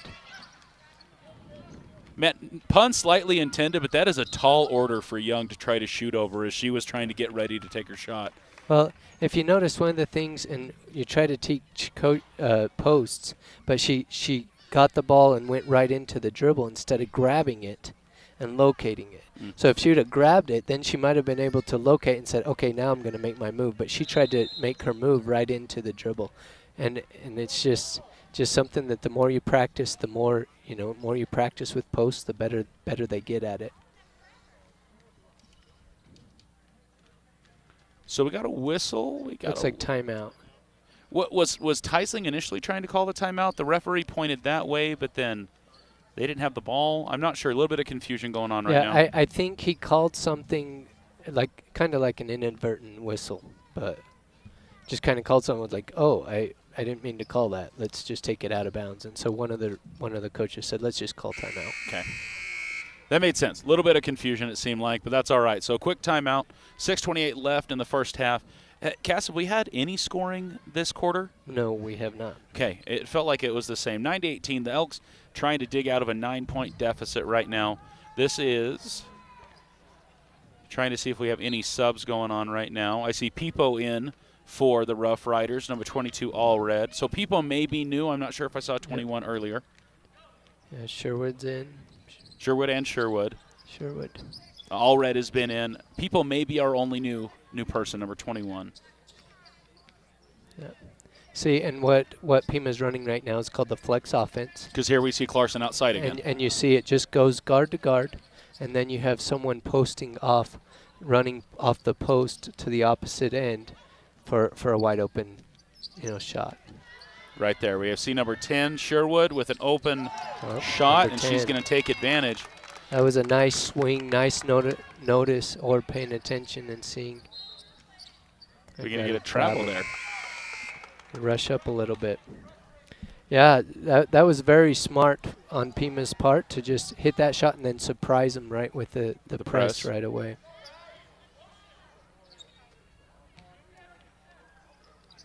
.11 lead for the Rough Riders right now, 5:37 left in the half. Sherwood passes it to 22, all red. Back to Sherwood. Aubrey with the ball, passes it to Ashley. Travel. Another travel call there. I mean, there is a chance they're related. I'm not going to say that they are yet, but I was going to say passes to her sister Ashley, but yeah, we don't quite know that, do we? Not quite. We'll see if we can figure that out here.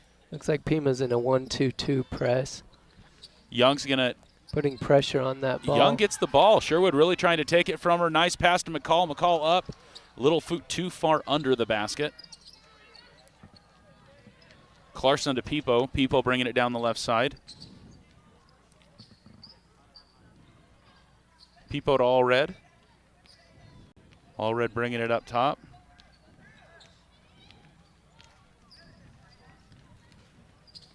Pipo with it. Pressure on Logan. Going to be picked up by Shiloh McCall. McCall's got Haas, but she's going to. Oh, my goodness. She's frustrated with that. That is. If she would have saw Haas right there on the right, you had a perfect 2-on-1. To see it make the defense commit, you can dish or go all the way in for a layup. Yep. Shiloh McCall coming out for Bevel. Obviously frustrated with how that worked out. Like I said, I don't think, like you said, I don't think she saw Haas because I was waiting for it to split a little bit and to force the defense. But and one of the things you try to teach is talking. If Haas says, "You got me right, you got me right, you got me right," then she hears it and then she's able to just pan out. Mortensen with the defense there on Clarkson, in and out for Clarkson. Nice rebound there by Logan. Logan brings the ball bring down. Bring it up. Pass to Haas. Good screen. Looks like we have an overload on the right side. Bevel to Logan. Dumps it in. Ada Mortensen gets the ball underneath. Not able to get the shot where she wants it.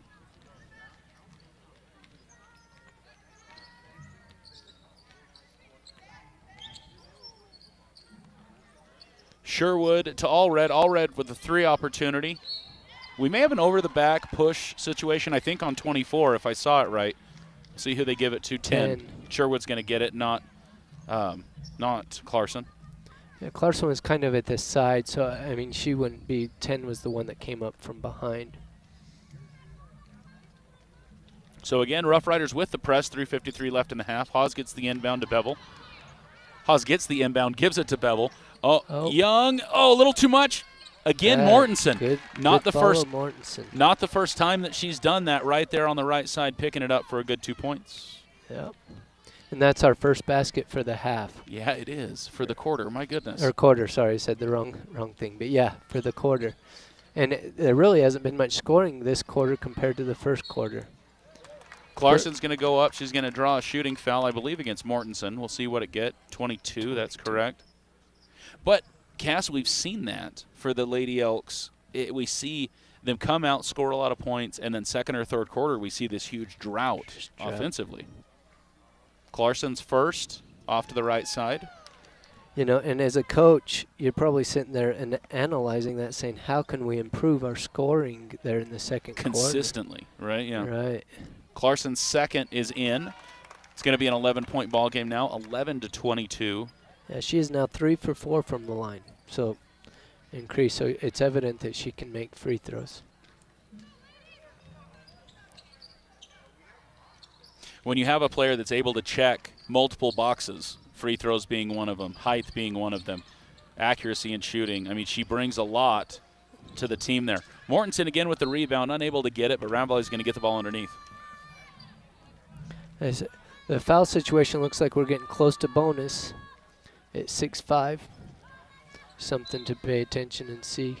Full timeout by the Rough Riders. We're going to take a minute here.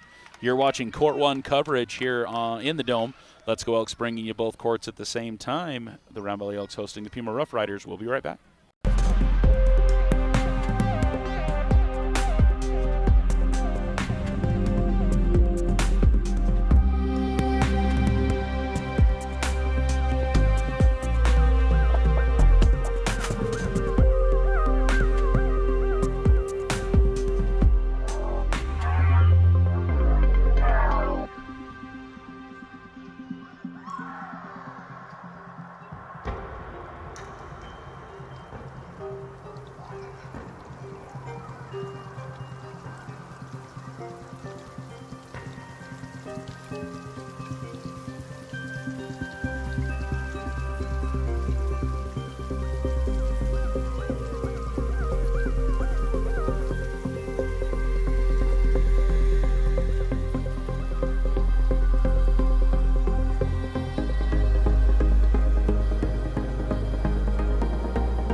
And we're back. That seemed like a long 60 seconds, but maybe we just had a lot to talk about as we're trying to tee up things for the rest of this game and the next game. Young real quick with the inbound, couple bounces on it, doesn't get it. 12's going to get the rebound for the Rough Riders, but then go out. So Grant trying to make something happen, but the Elks are going to recover it with 2:58 left in the second. Inbound shot or inbound pass by Logan to Hawes. Allred trying to get it, unable to do so. Dish out to Mortensen. Nice pass. Dang it. Looks like Clarson's going to dribble all the way down the court. Clarkson doesn't go coast to coast, gives it to Sherwood. Wow. Good shot. You know, these Sherwood guards, they're impressive. They can hit the outside shots, and they're also quick and penetrate. I mean, right there you see her playing very intense defense. Young gives it to Ada Mortensen. Ada gives it back to Young. Young tries to get it in, but Clarkson gets a hand on it. Nice pass. That was a good idea. Yeah, it was a good idea. It's a bummer it didn't quite work out. Ooh, are we going to see a charge there? We are. Looks like we are. That was good setup by the Lady Elks right there. I mean, it's hard when you're running that fast to get set and to take that charge. Yeah, Logan definitely stepped over and was able to draw that offensive foul. Good positioning. 6-6 on the fouls now, Cass, that you were talking to. So now we're in bonus territory with the next foul either way, unless it's offensive. Whoa. Look how aggressive she's being. And she's not reaching. She's not doing anything. She's just being very aggressive with her body and her arms. Yeah, nothing on the inside. Three-point shot by Bevel. Not going to get it. We're going to see a foul there by Haas. We're going to the line. I think Allred's going to go to the line. 1:52 left in the half. I think you are correct for 1-on-1. 1-1. We're seeing Pipo come into the game for the Rough Riders.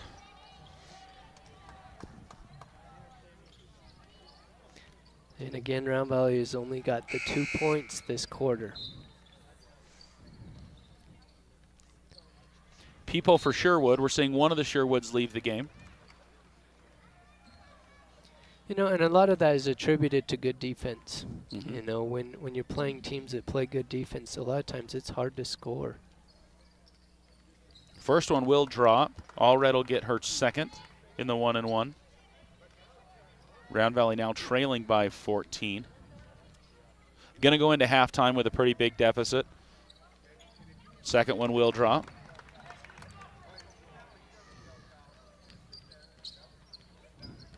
Bevel bringing the ball down for the Round Valley Elks. Logan hustling down to get into position. Bevel to Young. Young, really quick pass with a lot behind it trying to get to Mortensen, who was just a couple feet away. Yeah, just a little bit too much power. Sherwood's going to inbound here to Allred for the Rough Riders. Here we go. 1:40 left on the clock for the half.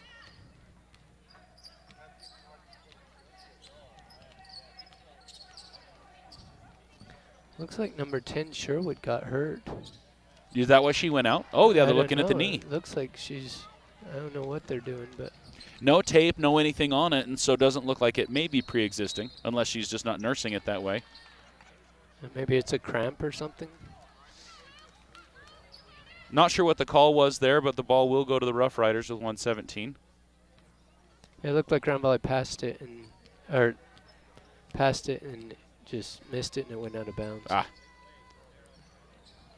Grant with the ball. Grant back to Allred, to Sherwood.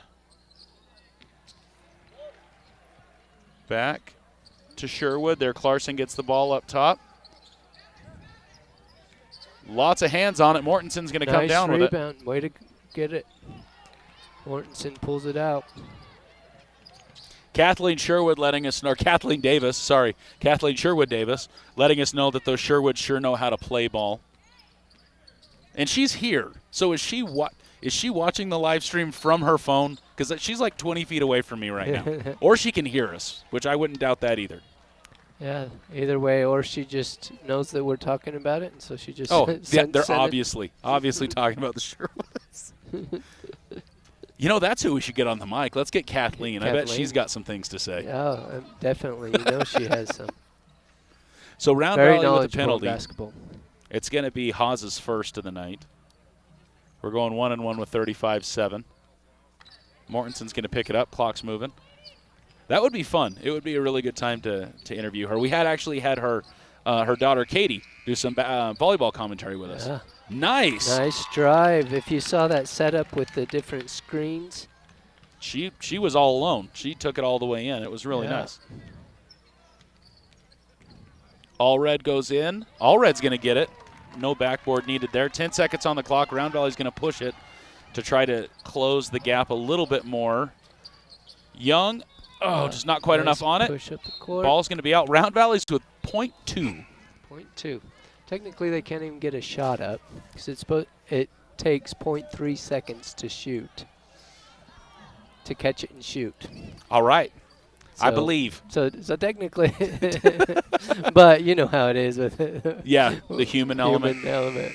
See? Yeah. And she didn't get it up because that's not enough time. But Cass knows. Cass has got the numbers for it. 0.3 seconds it takes to get a normal shot off. Guys, it's halftime. Here in Court 1, it's 13-28. The Round Valley Lady Elks with a big deficit to dig themselves out of. Coach Teisling is going to go in there with Coach Hunt and have a few things to say to the ladies. Cass, anything as we go into halftime? What are your thoughts? Once again, one of the things that greatly affects Round Valley is that second quarter. We scored 4 points, and it's just hard to really stay with it. But, hopefully they make some adjustments and come out and get aggressive. It's pretty evident that Pima is deep. They have a lot of depth with their guards as well as with their posts, and so it's a great game. It's going to be difficult to overcome, but I think hopefully Round Valley can come out, make a few adjustments, and get back in this game. All right, guys. Well, you're watching Let's Go Elks coverage of Court 1, and there's Court 2 action right now. Looks like we have a 10-point deficit on the boys. I believe that's going to be the boys' freshman game because we had the JV game over here. So 10-point deficit in the third quarter, 3 minutes left. You can find that on our YouTube channel as well. We got both streams going simultaneously. You're watching Let's Go Elks coverage of basketball here in the Dome. We'll be back. We got 9 minutes on the clock until.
All right, guys, the clock just ran through to 0. We're getting some things shifted around just a little bit.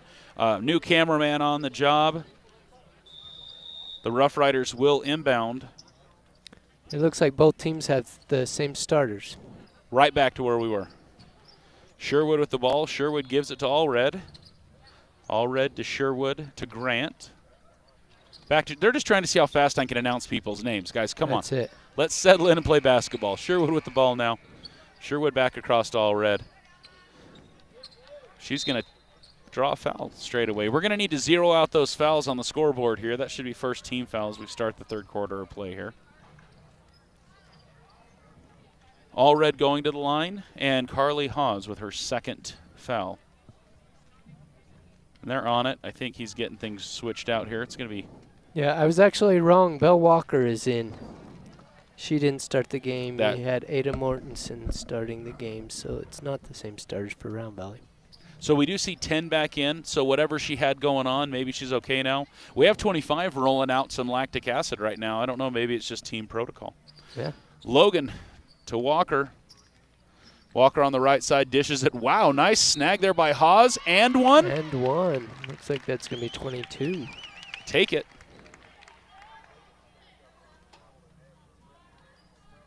Substitute coming in for the Rough Riders. Peepo getting ready to come into the game.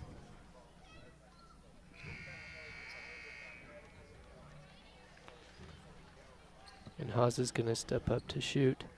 It's always nice to start the half with scoring right away like that. Well, and like you said, like we discussed in the first, there is this drought that the Lady Elks have, and hopefully that is the sign that we are out of the drought and it's time for some second half goodness. Does not get it to drop, it looks like. Here we come on down. Sherwood with it.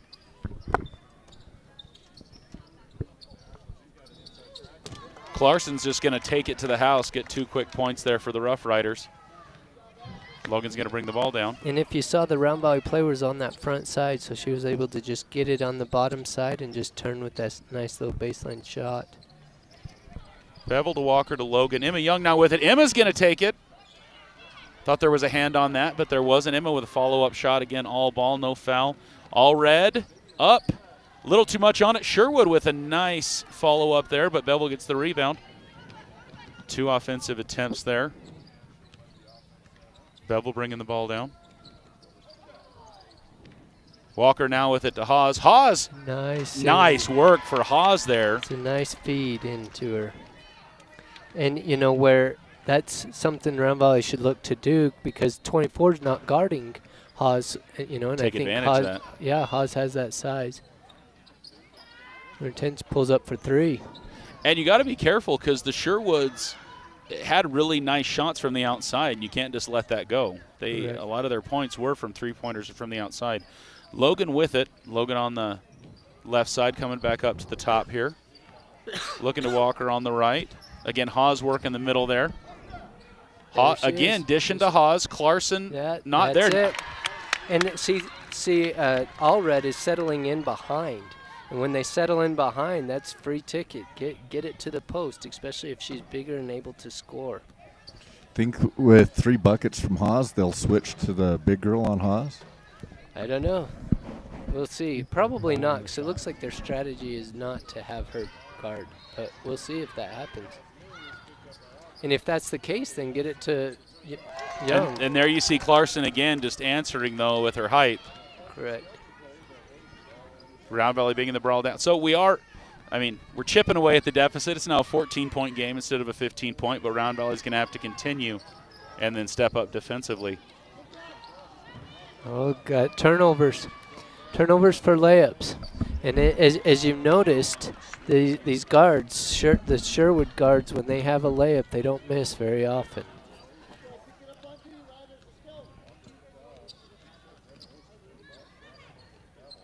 I thought Walker would take that. She worked around her defender there, but doesn't. And they must be trying to set something up here. Logan with it. Yeah, they did make the adjustment, Stephen.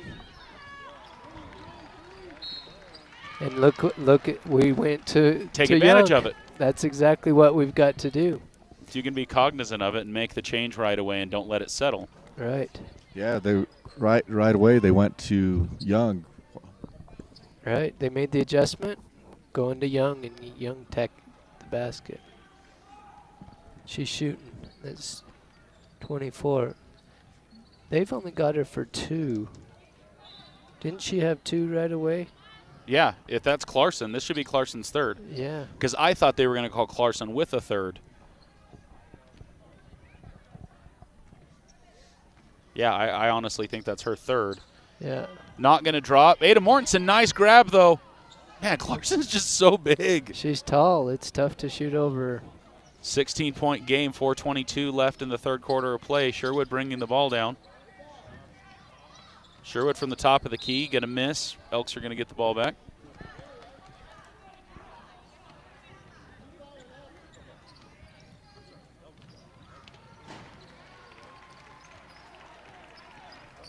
Logan bringing the ball down from the top. Out to Bevel.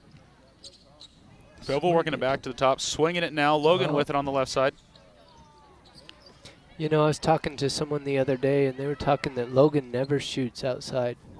You don't see the Lady Elks on the whole shoot from the outside that much, but Right. You're right. Logan especially doesn't shoot from the outside very much. Or just, shoot. You'll see her when she'll go in for a layup shoot, but if it's not a layup, it's kind of, she just doesn't shoot. Interesting. Which I never, I'm going to be watching for it now. Right. That's going to be like subconsciously what I'm looking at. Because right there, if Logan she would have down. spotted up, she'd have had a 3-pointer. Yeah, I was actually going to make the comment. I was surprised that she didn't shoot that with the availability she had. Now here we go, Logan with the free throw. A layup. Layup does not drop. Jump ball. Nice job, Ada Mortensen. It's going to be Rough Rider ball. 3:20 left in the third quarter. 16-point deficit here. Round Valley came out offensively aggressive, but Pima answering every time that Round Valley puts a basket in. Right. Walker with the inbound. Clarkson with a nice grab there for the Rough Riders. Just don't quite notice the reach. Try to throw it over, and it doesn't quite get there. It's to number 21, Pipo. Or is it Pippo? I want to say I asked their manager when I was running through the names, and I said Pipo, and I didn't get told no, but maybe we'll ask somebody else when we get a break here. Okay. Walker, 3, yes. 3, she knocks it down. 22-37, we're back to a 15-point ball game. 2:47 left in the third. That was nice to see inside, out. Yep. The ball went inside, they threw it out, and she's open for that shot.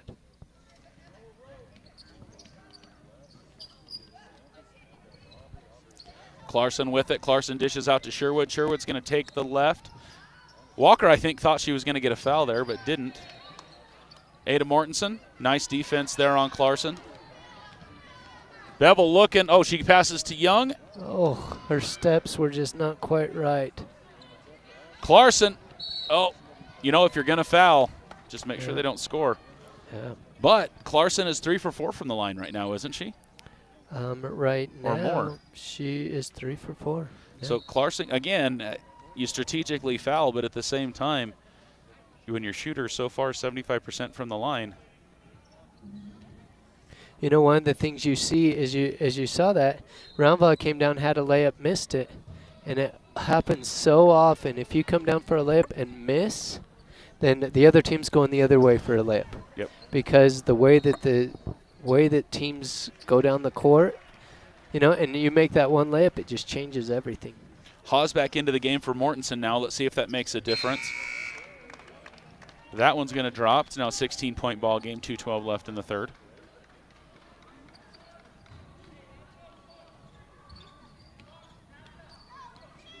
Logan bringing the ball down for the Elks. It looks like they've gone to a 1-3-1 zone. Hawes from the free throw line. Boom. Nice hit. And now what we have to see is Round Valley's defense step up and create turnovers. Correct. Because we're scoring more, but Rough Riders are answering every time. So And here we go. Like I said, as you saw, Pima went to that zone, and Round Valley attacked it perfect by going right into the middle. Sherwood with it on the right side for the Rough Riders. She's going to take that three-point shot. A little bit short. Hawes answering. Getting that rebound. Hawes is going to get it to Walker. Oh. To Bevel. That's Bevel's it. going to drive in. Nice Nice to pass. Hawes. Oh. Oh, it looks like we're going to have a foul. That was beautiful. Beautiful. Push the ball up the court, then get the ball in the middle. I think I've said Hawes' name like 5 times, and she's been in the game for about 13 seconds. Hawes is just on both sides of the court. She inbound the ball, or gets the rebound, gets it to Walker, and then gets all the way underneath to draw the foul and take the shot. So nice hustle there by number 11. First one short.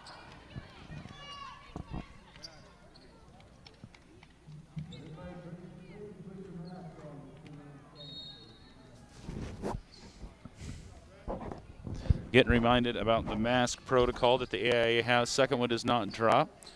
Peepo to Sherwood.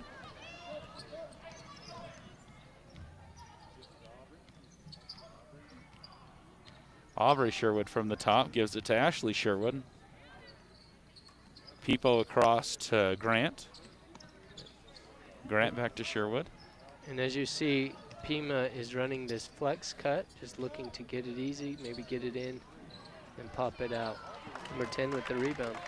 So this is the first time that I've seen Clarkson not on the court. Clarkson getting a break right now.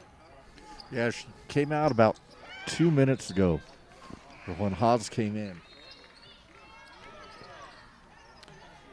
Haas with the shot, unable to bring it down. Allred bringing the ball down now for the Rough Riders. See if we see a drastically different style of play now by the Rough Riders. We're going to be shooting two. Is Logan going to get that? I believe so. I think it is. 16-point ball game, 29-7 left in the third quarter.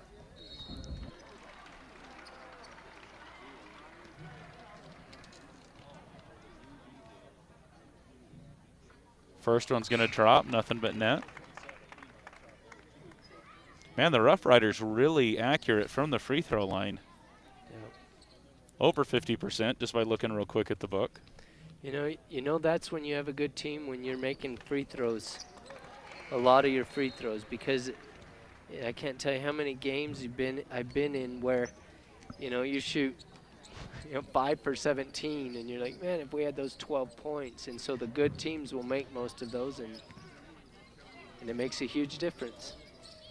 Shyla McCall on the right side, getting double team. We're going to get a jump ball there. Interesting. It's going to be Rough Rider ball. Looks like Pima's in a 1-3-1, and the corner is the worst place that you want it because they're coming out trapping. And You want to get to the middle. Right, and as you saw, the ball went down to the corner, and they had two right there trapping it. Allred with the three-point attempt, doesn't get it. Logan's going to get a hugging foul. She locked up pretty hard on that arm. Right. She didn't quite see her to go release to get the ball, and so that she was able to just go get it a little bit over, and it looked like she's a little bit taller, bigger, so she's able to get that rebound. First one will drop. 43-24 the score now, 3.2 seconds as we wrap up the third quarter of play here on court one. Freshman boys closing that gap, 1 minute left, 6-second deficit over there on court two. That will end the third quarter of play, currently a 19-point ball game. We're going to take a quick 60 seconds as the team kind of resets and get things back in action. We'll be right back with fourth quarter goodness here in the Dome.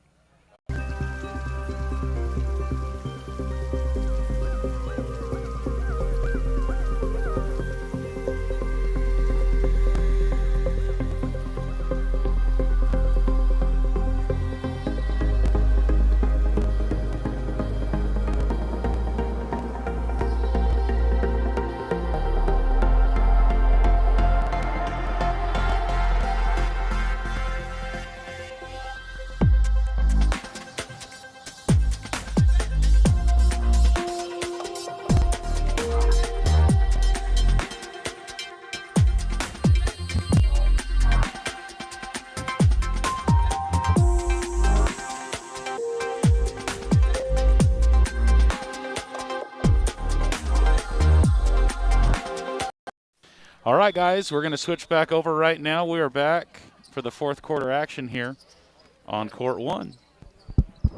Walker in the game. I love it. Number 2, Kerry Walker into the game for the Round Valley Elks. Let's see if it changes things up here. Shiloh McCall.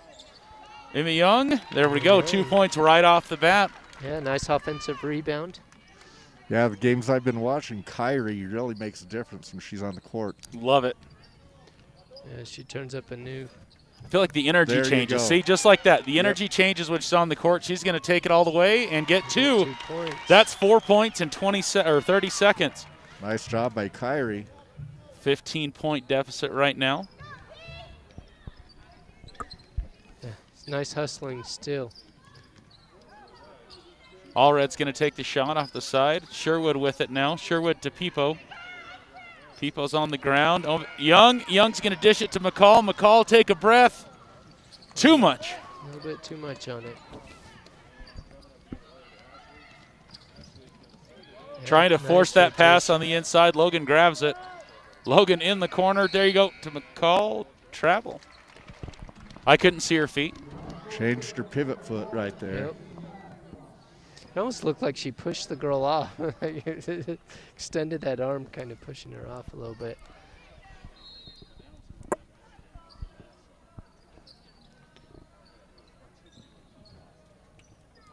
More reminders for masks. We've got a lot of that going on today here in the Dome. Lucky for you, you don't even have to have your pants on if you're watching the live stream on Let's Go Elks. You can be in the living room doing your thing, enjoying Let's Go Elks goodness. Here we got coverage of basketball.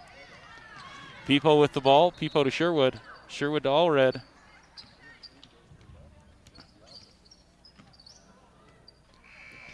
Yeah, it looks like Pima's spreading it out. Think they're going to start slowing things down, trying to ice that quick 4 points. Haas! Oh, nice closing the gap. Oh, easy Haas. McCall picks it back up. Back to Young. Nice Young cut. underneath. Oh. Too much. Haas is going to get it and go up strong. Too much strong. Walker. Nice. There we go. Walker. That looked like she was way underneath. That was a great shot by Walker. Yeah. Creeping into within reach. 13-point game is doable. 6 minutes left in the fourth quarter of play. 13 points now. The Elks making a drastic cut. Clarson's still not in the game for the Rough Looks like Riders. she's coming in, though, if you see her at Yep. the table. Next dead ball, we're going to see her come into the game. Oh, Three-pointer. 23 steps out. Again, the Sherwoods and Allred included in that. Has Allred had any others tonight? At least that was one. her second 3. Can't let them make those long shots. They've been making them pretty well. Yeah. Oh my goodness. Looks like some great hustling going on. That's an example. You got to come to the pass. You know, got to go to the pass. 16 That interception. 16-point game. Grant's going to go to the line, and that will timeout. Timeout for the Elks, and it's a 30-second. It looks like. Looks like Round Valley's going to talk a little bit. See Full timeout. how to do it.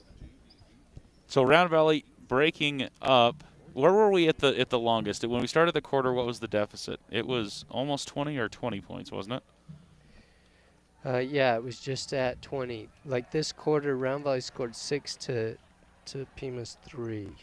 So Round Valley was able to recover some. That three-pointer sticks it back out there, makes it the distance between 13 and 16 feels like a lot. Right. So It was at 19, so it's probably is at 19 to start the quarter.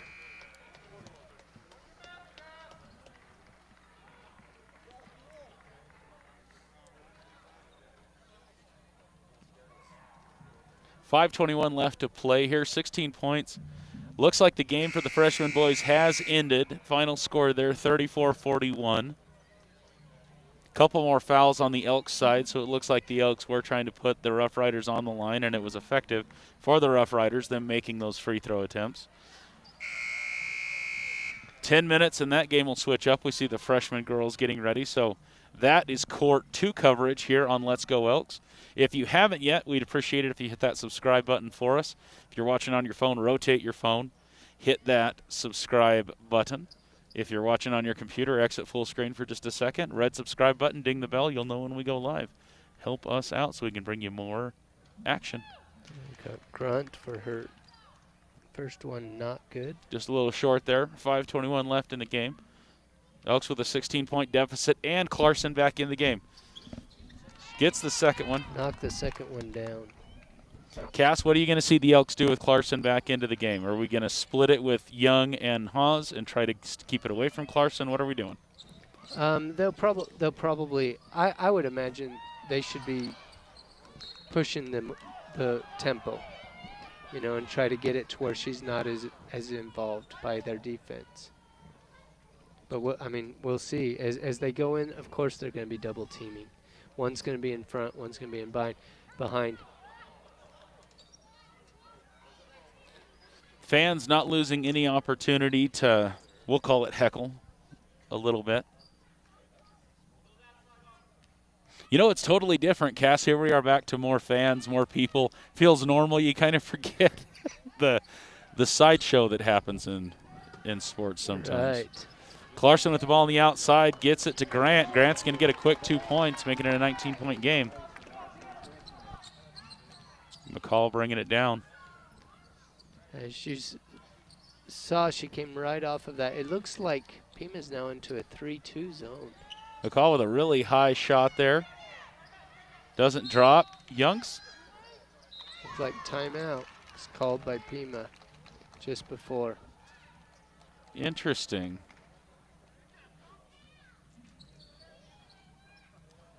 He's got to be in the ref's ear for that to work. Correct, and the ref was clear back at half court that called it down here, so the coach was right there.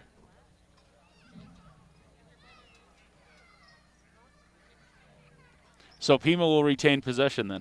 Correct, because she had the ball apparently. At the time of the timeout. You have to have the ball to call timeout. So They're making they're discussing it. Know what? They're discussing what happened here.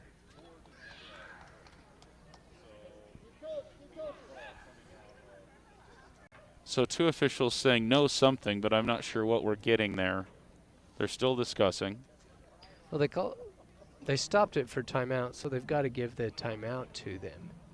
And so now the question is, are they going to give Round Valley the ball or Pima? Because Round Valley clearly had the ball. Would it become an official's timeout at that point? No. You know, it's like if you don't have possession, you can't call a timeout. Yeah, if they wouldn't have given the teams it, if they would have talked about it while the teams were, then it would have been official. But they gave them the timeout, so they'll grant it to them. But I think the discussion is whether if they had called a jump ball or whatever, and so. Okay. Oh, I didn't see any of the three officials going for a jump ball signal. Yeah, I didn't see that at all either. If I saw anything, I was thinking there was going to be some over-the-back goodness because of how the ball was attained. But they've just been clarification for the table, wondering what was exactly what it really did. Clarson's on the outside again, passing it over to Allred. Allred gets it to Sherwood. Cass, you talked about that working earlier, and sure it works again. It's that flex cut, and they have the patience to run it through until they're able to come across, and you get it right to that guard coming or that player coming right off from block to block for a 2 point for a wide open shot in that case.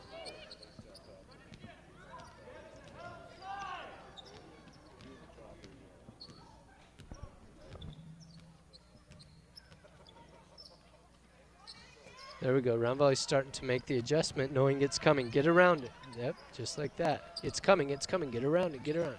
Now we're making the adjustment. There we go. Clarkson all the way in the corner. She's going to start working it in. She's going to post up, take a shot there. Yeah. Young's going to get it. Young's got options, though. Look at her. Look. Walker, Walker, Walker. No.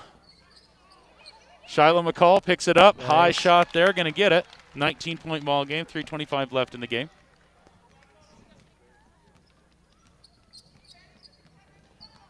Low foul ball game again, as we saw in the last game here. Steven, what was the foul situation over on court 2? Have you seen a lot of fouls, less fouls? I think your mic's off. It's been around 7-8 fouls. Hasn't been too bad. So more than that we've seen here. We've seen definitely lack of foul trouble so far on court 1 tonight. Nice shot for the Rough Riders there. 32-53 the score. Less than 3 minutes of play here in the Dome. Very few foul shots on the other courts as well, other than shooting fouls. Oh, they're going to call a jump ball on that. People's going to come in.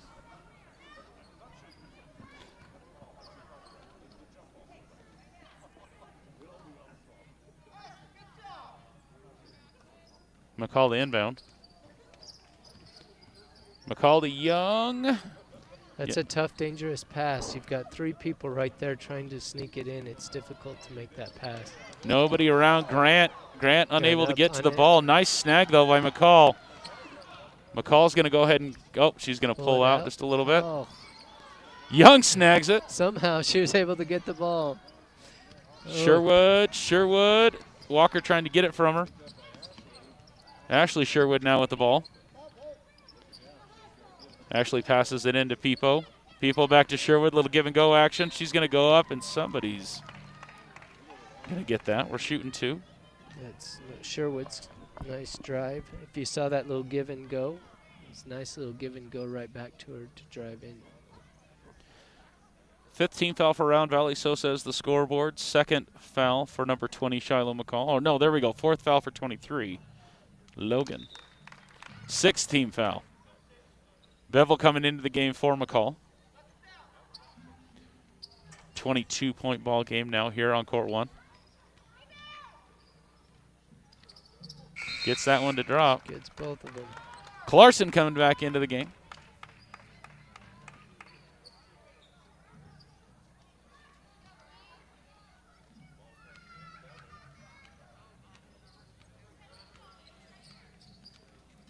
Bevel from the top gets it to Walker.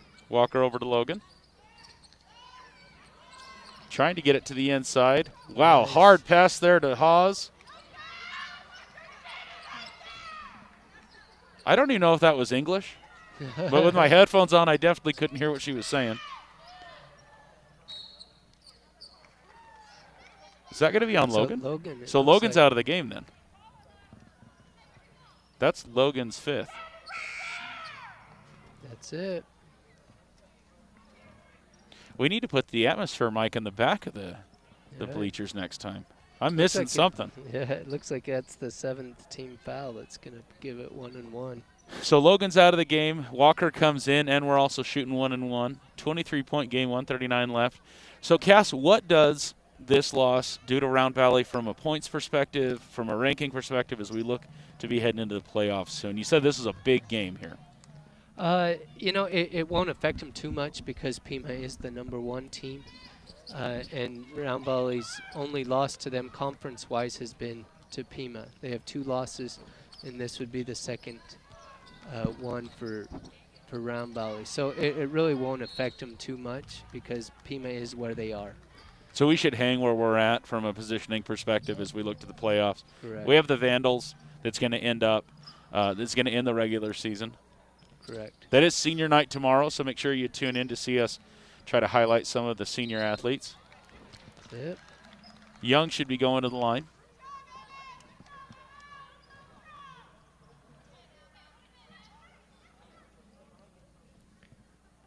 Emma's going to be shooting 2. Yeah, where it hurts you is when you lose to that low-ranked team. Losing to a high-ranked team doesn't move you much as long as the teams around you Well, don't and beat even a high-ranked team. and even with us being ranked third, an upset from third to first, I don't know if that would help us a ton, would it? In where we're at right now. We were 4th coming into tonight. Oh, 4th. No rim on that. That should stop. Yeah, should stop things. So they have Clarkson with 3 fouls. I think we thought we had one more on her than what they're showing. It's late enough in the game that even if it was a 4th foul, it's not going to affect a big swing in the game here. All Red bringing the ball down. 1:20 left on the clock.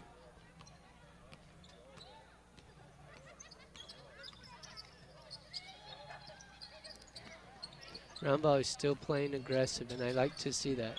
You know, score Whole doesn't game, no matter we what. Play all the way to the end. We need to get it. Oh, looks like we're in a zone. Ashley Sherwood with the ball. Walker's going to get that foul. We're going to go to the line with 1 minute on the clock. You know, I want to give just a little bit of love to Daniel and the Dome crew. I was here setting up before we got going, getting all the gear ready, getting our stuff ready. I was actually working out a little bit, and it's neat to see the dedication those guys have here, getting stuff ready, getting stuff set up. So props to Daniel Heineman, to the rest of the Dome crew. Brian Raven is on the team, I know, and so just props to them for being here early, staying late to make sure that these games happen.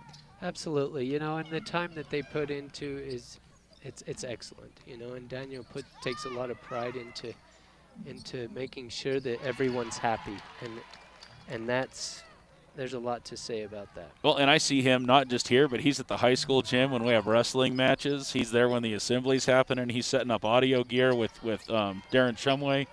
And so he's all over. He's there, but they're getting it done. And I like what you say. There's definitely a amount of pride that exists right there, and it shows. When it's football season, things look great. When it's basketball season, things look great. So props to the Dome crew.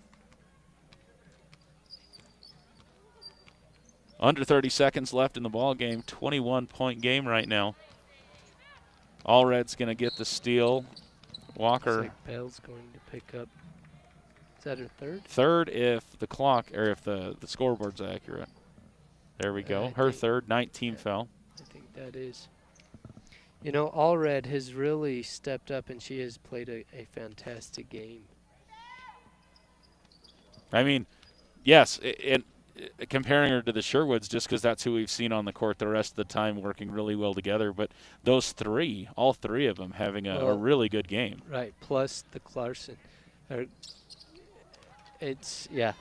4 of them, they're a good team. Just statistically, I mean, looking at the book right now, they've had a really good game across the board. Well done to the Rough Riders. Even number 12, Grant, has stepped in and done pretty well. They've had pretty even scoring. Bevel to Walker. Walker kicks it around to Walker. Up to Haas. Haas is going to take a shot and get 2 more points. I'm interested to see what's Haas' total points. Haas came out really aggressive and did some good scoring for the Elks there. She had 14. Haas ended with 14. And with Pima, though, the outside shooting that with Clarkson underneath, it makes it tough to defend. You can't just pack it in, shut down the big girl. You have to cover the outside shot. It makes for a defensive challenge. All right, guys, that's going to wrap up the varsity game, the varsity girls game. The boys are coming out onto the court. We're going to take just a few-minute break here and kind of reset ourselves and get ready for the varsity boys action. You're watching Let's Go Elks.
All right, guys, we've got some rosters. I'm sure we're going to say some names wrong. No, I think we're going to be okay. Getting ready to get things going again. We're getting the starting lineups for both teams on the court right now. Let me switch so you can see what's going on. Oh, there we go. Starting lineup for the Round Valley Elks going to be number 1, Seth Wiltbank, number 3, Kyron Clark, number 10, Riley Hamblin, number 21, Caden Pusis, and number 33, Makai Funaki. For the Pima Roughriders, we got number 5, Caleb Blair, number 11, Tim Sawyer, number 12, Grant Ashby, number 13, Tret Wiltbank, and number 51, Jacob Brimhall.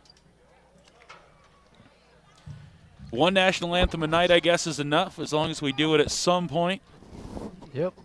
Let me make sure that people can actually hear us talking. That would be a great mistake to make. I know people on court, too, are appreciative. They only do one because you have to stop the game. Stop. Yeah. Stop right in the middle of the game, try to figure out what's going on. We made a point of calling that out because, like, the refs have to just shut the game down, and you do the best you can with it. You got a breakaway, and they blow the buzzer, stopping the game. It's actually strategic. We're watching for that, right? We're going to shut her down. All right, here we go. So Jacob Brimhall tipping off against Makai Funaki. Here we go. Rough Riders going to win the tip. New names, got to learn them all again. Wiltbank to Sawyer. Sawyer calling it out. Pressure by Mr. Clark to Brimhall. Looks like Round Valley's matched up in a man-to-man. 13's a tall kid. My goodness. Yeah, that's Brent's son. Correct? Yep, Tret Wiltbank. Tret Wiltbank. Pusis with the ball, gets it to Hamblin. Hamblin with lots of pressure on him by number 5. Makai Funaki off to the side. Kyron Clark gets it to Seth Wiltbank. Riley Hamblin now working to the middle, gives it to Clark. Makai Funaki, pass. Nobody around. No! From the free throw line, Kyron Clark follows up. Yeah, right there, coach is sitting there saying, use the backboard. Just bank it in. You don't have to worry about it. Great play, though, by the Elks. Makai all alone on that shot, unable to bring it down, though. Brimhall with the ball for the Rough Riders. Oh, loses. Oh, wait, is that a trap? Yes. Yeah. I was like, that's got to be something because he didn't shoot. There was no attempt. Double dribble. He tried to grab it and dropped it. Yep. Double dribble. Makai Funaki. Now, the most important question is, did you play double dribble on the Nintendo when you were a kid? Absolutely. Who didn't? Double dribble. Double dribble. I mean, when you went to dunk it and you got the animation, come on. The animation was pretty. Remember that? It was black and white. 3 frames. It was like rant, rant, rant. Yeah, and then if you missed it, there was like the huge sound. Oh, the nice push up the court. Didn't quite get the layup. Still wasn't as good as Tecmo Bowl, though. Wrong season. But it's true. I mean, when you think sports games on the original NES, Tecmo Bowl is going to be the one you think of. When you go to the next generation arcade or Super Nintendo, I go to NBA Jam. That is basketball to me when I was a kid. I found a version of Tecmo Bowl for my phone. Wow. All right, here we go. Rough Riders with the ball. Number 12 looking to drive in hard. Nice defense there. Seth Wiltbank picking it up. Yeah, it looks like both teams are coming out playing really good, solid defense, which, if you've seen, has caused a turnover for both teams pretty much. 2 minutes into the game, no scores, no fouls. Pusis going to take a shot. It's going to come off the rack of the rim. I thought he was going to continue that drive. He hits the pause button and then does. Looks like it goes out of bounds. Out on Round Valley? Yeah, I think the ref was a little confused, pointed the wrong direction. Yeah, he's still trying to give it to Pima.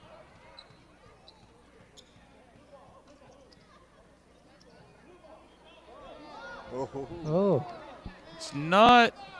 They didn't even have the ball. I think he's the only person in the room that thinks it was Pima's ball, but he's owning it. Yeah, he is. He's not even saying anything, just, I called that. That's his. Yeah, I said it was their ball. That's the first score of the ball game, 2.5 minutes in on it. That was a nice little get the ball and bring it and put it in. Interesting call from the official. We'll leave it at that and move on. Riley Hamblin with the ball for the Elks. Hard drive in. He's got 3 on him. We're going to get a push on 13. 13 pointed at himself. 13. 13. Yeah, 13 blue. So it was on. He pushed Seth Wiltbank. Again, talking about the off-the-ball calls, right? Calls away from the ball. Yeah, that's first foul. That's point of emphasis this year. They're calling. Well, and with 3, you can see a lot more. Seth Wiltbank finds Kyron Clark. They're on the right side. He's going to drive in, take a shot. There we go. Penetration. Round Valley puts the first score on the board for themselves. 2-2. 3 minutes into the game, only 1 foul. Nice basketball so far. Yeah, it's been nice to see both teams just working hard at the defensive end and taking opportunities. Now, I don't know if I would call that a shot. Looks like he's going to on call the it ground. on the ground. Okay, that's good because I think he was trying to sell the shot, but. Right. All right, 13. Trent Wiltbank's going to inbound it for the Rough Riders. But you teach them as soon as the whistle blows, throw the ball up with the basket. Grant Ashby's going to get 2 points there, number 12. 4:40 left in the first quarter of play. Makai Funaki gets it to Riley Hamblin. Oh, throws it away. Going to be picked up by Grant Ashby. I think he was expecting the roll there. Didn't quite have the roll happen, so he lost the ball. Penalty on Pusis, I think.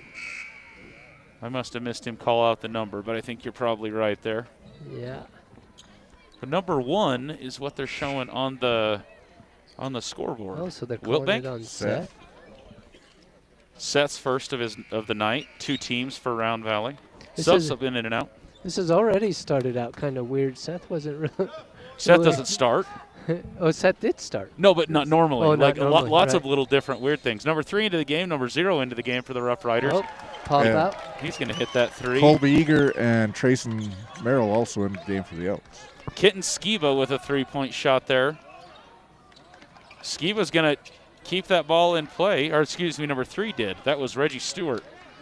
He's going to find number 32, Seth Russell. Looks like we're going to have a foul. We're going to shoot 2. That's going to be the 3rd team foul for Round Valley. Is that going to be on McCon? No, Trenton. Trayson. Yeah, Trayson. Trenton. Trayson Merrill. We're shooting 2. Number 32 on the line, Seth Russell. First one will go in.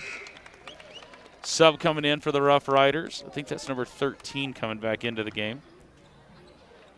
Trent Wiltbank got about 3.5-second break. Number 11, Tim Sawyer, coming out of the game. Second one doesn't land, but Rough Riders recover. Working around the outside, now pushing to the middle, back out to the outside. Number 13, Wiltbank with it.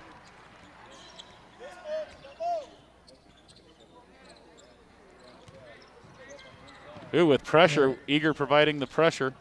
That was a nice collapse down to the posts to where he had to pass it out, and then they recovered very nicely. That was Wiltbank covering Wiltbank over there just a second ago on the right side. Oh, travel, good. Like I said, the entire Round Valley bench calling that, by the way. Yeah. What were you saying? I'm sorry. I was just going to say, we're seeing some great defense. If Round Valley could have capitalized on a couple other times, it would be a tie ball game right now. Both teams are playing hard, aggressive, and causing turnovers. Merrill with the ball. Merrill tries to give it back to Clark. It's going to be Round Valley's ball underneath. You know, we've seen this happen on Court 1 tonight already, where the Rough Riders pull away. Round Valley's got to stop that and get it close again and keep the ball game where it's at. Kyron Clark, was he trying? Do you think that was an intentional pass to Wiltbank? It was. He was trying to get it over. Oh, he drug his foot, looked like there. Yeah, over to the corner. Wide open for 3. Nice shot with nobody around. That's Wiltbank. Yeah. Full timeout for the Elks. And if you notice, Round Valley had 3 turnovers there right in a row. You know, in every sport, turnovers are so critical. You talk about football, how the team that has the most turnovers a lot of times they end up losing the game. And in basketball, it's the same way. You can't turn the ball over with that. You know, it causes, or it gives the other team opportunity to score. And you can't score without the ball. Correct. Right? I mean, but it was a close game. You see those 3 turnovers in a row, and now look at the score, 2-11, really quick. Yep. Switch, now score. Correct. And Pima was able to push the ball up the court and get some nice, easy layups. Or, you know, right there, everyone was in commotion, and one guy's right in the middle, right in the corner, wide open for a 3. And we're already seeing a diversity of players on the Rough Riders side that are able to shoot the ball. We're not calling out Clarkson like we were with the girls' team. They're all over the place, and we see a number of different people shooting the ball. So I think it's going to be harder to cover because here we have no 2 players on Pima with multiple scores. Right. Everyone has 1 field goal or 1 free throw. So Riley Hamblin bringing the ball down. We're back at it. They're going to do a 3/4 court man-to-man press, putting pressure on Round Valley. You know, one of the things that does is it makes Round Valley have to be able to handle the ball. Eager from the 3 on the side, off the rim. Stewart with it. Stewart. Ball's picked up by Brimhall. Out to 0, Skiba. Brimhall back with it. I think we're going to have a foul on Merrill. Is that going to be his second? Should be his second. I think he had the last foul for the Elks as well. It'll be the 4th team foul, I think. It's called on Colby Eager. Oh, Colby Eager got it. Well, good. We'll spread those fouls around. Yeah, We'll take it. That's good for Merrill. You know, it's kind of funny, and I'm not knocking the referee, but there's been several situations right there where, you know, it appears that one person's fouling, and then it's a different number that comes up. Or it appears that it's one team's ball, and it's not. And so we got a few things. On that one, Colby was trailing and got the hand. From behind? Yeah. Yeah, they were both there, but he is the one that's closest to him. Yeah. So first one drops for Brimhall. Here's his second shot. Second one does drop as well. 2-13 the score, 2:29 left in the first period. Makai Funaki bringing the ball down for the Round Valley Elks. Hand off to Hamblin. Nice, giving it right back. Whoa! I thought that was going to work, and I don't know how. That was some speed on the ball. Merrill unable to hang on to it. Skyrockets the ball out of bounds. Some good ball movement, good thoughts. They just can't quite hang on to it and capitalize on those opportunities. Trent Wilbank inbounds to Stewart. Stewart passes it over to Skiba to number 32 now, Russell. Russell gives it to Brimhall. Stewart from the top, kicks it to 13. Trent Wilbank back to Brimhall. Brimhall right there on the left side, puts it for 2.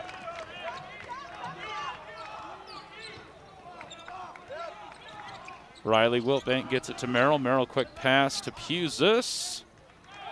Pusis unable to get it to fall, picked up by the Rough Riders. If you notice, one of the things down here, that was a beautiful drive, not quite getting it. But if you notice, one of the things is Pima is holding Round Valley to 1 shot. Yep. You know, and if it doesn't go in, they're getting the rebound and they're coming the other direction quickly, which ideally, from a defense standpoint, that's what you want to do because that allows and that gives them, you know, 1 shot. You make it. If you don't make it, then we're going the other way, and it hurts you, as you can see the score. I believe we got some substitution situations going on right now. I thought I saw one Rough Rider changing it out, but here we go, number 11. Quick shot up there. That's Tim Sawyer. Sawyer. I want to say Sawyer. when I say well, and I don't even know what I said the first time. It was like Sailor or something, but it was wrong. Sawyer. Riley Hamblin pulls up to take the shot. A little bit long, stays in bounds. Picked up by number 11, Tim Sawyer. 32 to Brimhall. Brimhall doesn't take the 3. He heads in. Wild pass out of bounds. Round Valley's going to get it with 47.2 seconds. Freshman girls in a commanding lead, 25-8 in the second quarter over on court number 2. You can check that action out on the Let's Go Elks YouTube channel. We're live on both courts on YouTube. Don't forget to hit that subscribe channel. Even if you're watching from Pima, we appreciate the love and the help and support. Picked up by number 5, Caleb Blair. Is Pusis going to get that one? Pusis is going to get it, and that's going to be the 5th team foul for Round Valley. Number 32, Seth Russell to the line. Hamblin got the call. Yeah. Looks like they called it on Hamblin. Once again, it must be the side of the court. I have no idea. We must not be seeing what they're seeing. I need new contacts. I don't even know. Something's going on. Seth Russell's first will drop. 2-18 the score. 31-8 left in the first.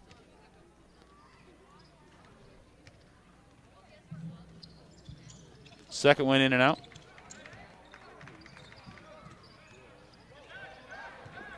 We're still playing. No whistle. Trying to figure out what's going on there. Somebody was expecting a whistle. I know Mackay was. What does he have on his head? It's his hair. Headband. His headband, Yeah, it got turned sideways? Yeah, I think it's just pointed up and his hair's goofy. Oh. Yeah, the back end of it. Yeah, you see it? It's like half on. Work it, Mackay. Almost made it look like a toupee flopping around there. Oh, dish out to number 11 for Pretty. 3, Soldier. That's getting in the first quarter of play. Your Round Valley Elks currently trailing 2-21 with a 3-pointer to put us in to the second quarter. We're going to take 60 seconds. We'll be right back. You're watching Let's Go Elks.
Second quarter, we're back at it. We're going to get the video going again. I got to push a bunch of buttons. Here we go. Riley Hamblin. Oh, going to call moving screen on Pusis. Let's see if it's the right number. 21, yes. Are you sure now, Cass? I don't. Now, granted, the officials have rotated. Correct. It always has a great impact, right? Whole new ball game now. Which officials? Sometimes they get caught where they don't rotate enough. And so when they rotate, you know, you have the same official at every end and as a coach. Right. know. Or the guy's like, hey, I'll be on this side for the first half, and then I'll go to the other side for the second half. Right. Ends up the same way. I think Round Valley's going to get to inbound the ball, but I have no idea what's going on. And now the officials have rotated back. You see, this, I love this that you're seeing by Pima is just this extended man-to-man defense, but it portrays that it looks like it's a zone press. So Mackay's headband has come the rest of the way off now.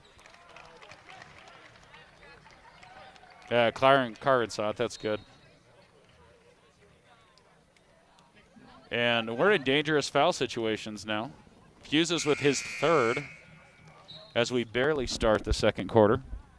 We're 1-1 with the entire second quarter to go. That could slow things down a bit. Yes.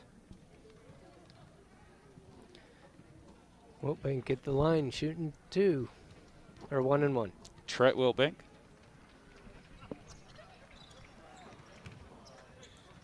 Merrill's going to get it, gets it to Fanaki. have clock issues on court 2. Not important. Out of bounds. So for Little League, I end up running the clock because it gives me a job and I don't mind. And I stress less, I think, while my kids are playing. And that buzzer on court 2, I swear, is more sensitive than any other court that I've messed with. 2 points of the game that I did over there, I inadvertently hit the quick buzzer. And it was a great point for the kids to know that you play the officials. You don't play the clock. You don't play the noises. You play the official's whistle. And so clock's back on. Somebody plug things back in. Yeah, it looks like that's going to be a foul from Trace and Merrill, his second. 11. Sawyer is at the line. Gets his first. Shooting, makes his first one. Man, it sounds like there was something in my mouth, and there was. It was my mask. I got to breathe for just a second here. And gets the second one. Sawyer will drop the second. 2-23, the score. 7 minutes left in the second period. Wiltbank with the ball for the Elks. Got Stockton Brown in the game. Yeah.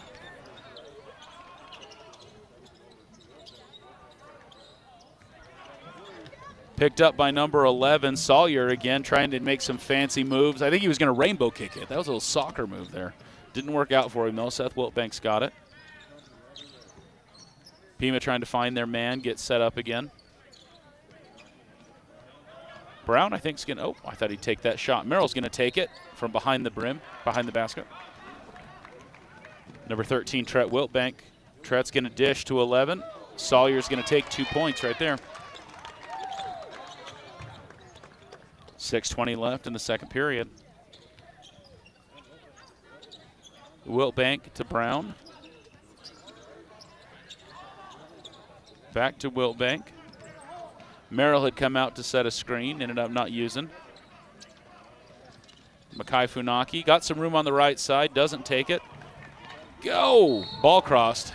Absolutely.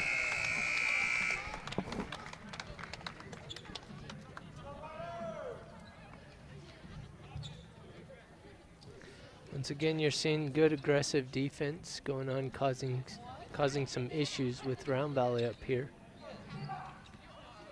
Making it difficult for them to even get to the basket or attack the basket.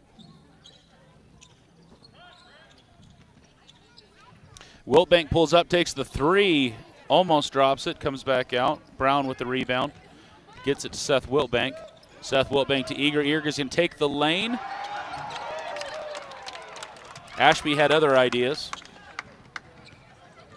Tret Wiltbank on Eager. And they're going to call it on about 3 guys right there. 12, 21.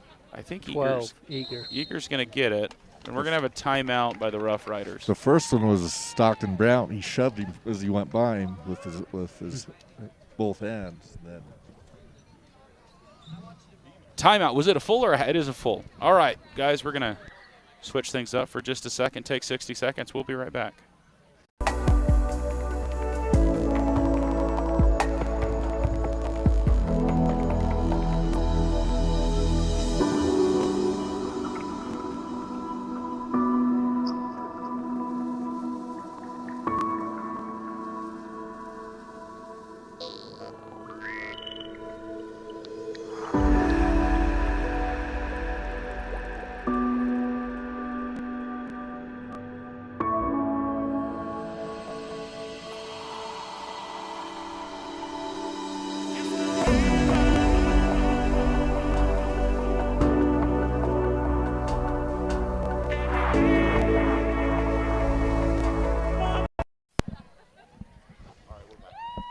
We got number 13 shooting 2 free throws here.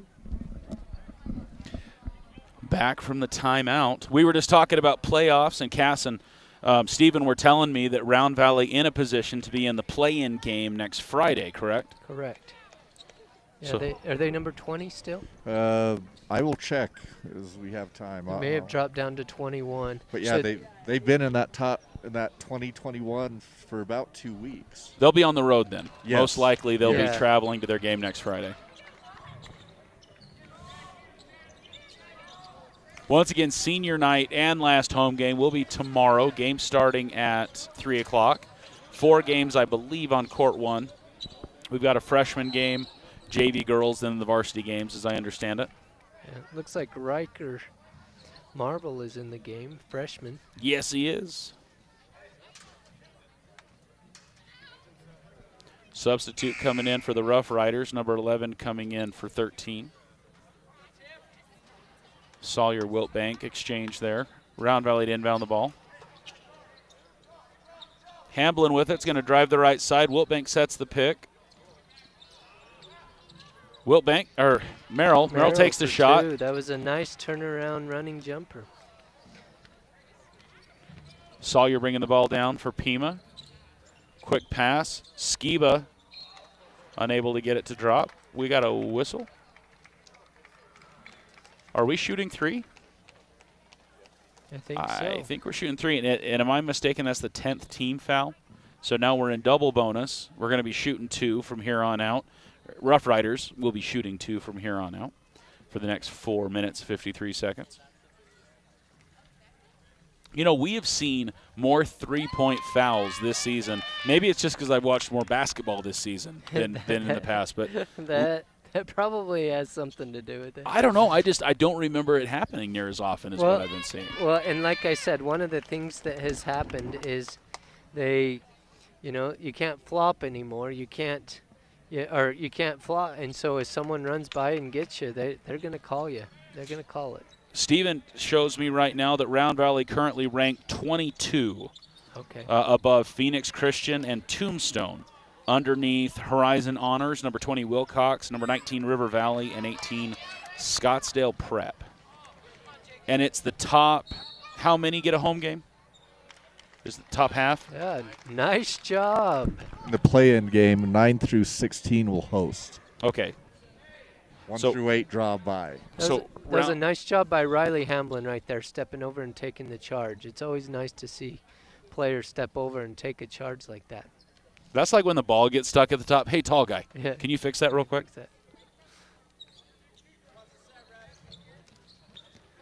Nice turnover made by the Rough Riders right there. Seth Wiltbank almost getting the ball back. Out to number 12. Sawyer with the ball. Looks like they're going to do a set play. Gives it to Stewart. Round Valley's in a 2-3 zone. Or it's called a stack because you'll see those guards stacked. And you're telling me that Brimhall's a sophomore. That's what I heard. Man, size and the ability that we've seen out of him so far today, he's got 2 more good years with the Pima Rough Riders. A little bit of kicking action going on. We're going to have a timeout, half timeout, it looks like, for the Elks. So a quick one, quick 30 seconds, and we should be back. 3:57, just under halfway through the second period. Your Elks trailing by 26, scores 4-30. Big thanks to our sponsors, I guess, while we got just a second. We've got them running right now. We wouldn't be able to do what we do, how we do, without you guys. This year has been nuts, and we've been expanding what we do. And right now we've got 2 courts of coverage going right now. We've got a team down on court 2 running it. We've got people on court 1 running it. We had to buy a lot of gear in the last couple months to stage us to do this, and it wouldn't happen without the amazing people that you're seeing on the screen right now. So support us by hitting that subscribe button, and support us by going and visiting our amazing sponsors and taking care of them as well. Let them know that Let's Go Elks sent you. Riker Marble with the ball. Riker is going to go out of bounds just a little bit.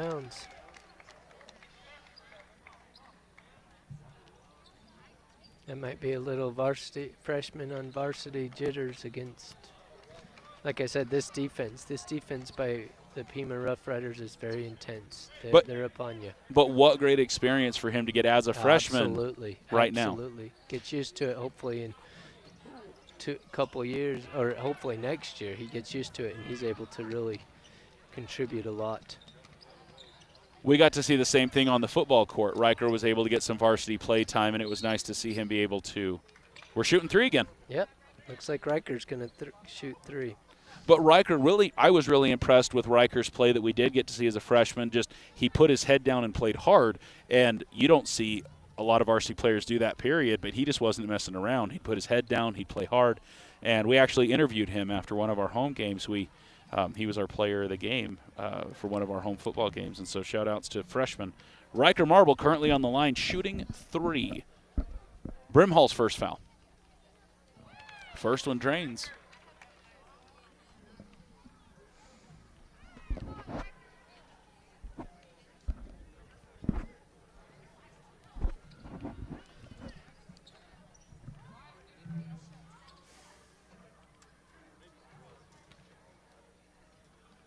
Kyron Clark looking to come in. So when we're shooting 3, they won't bring in Clark until after the second shot, right? Correct. Because it's always one before.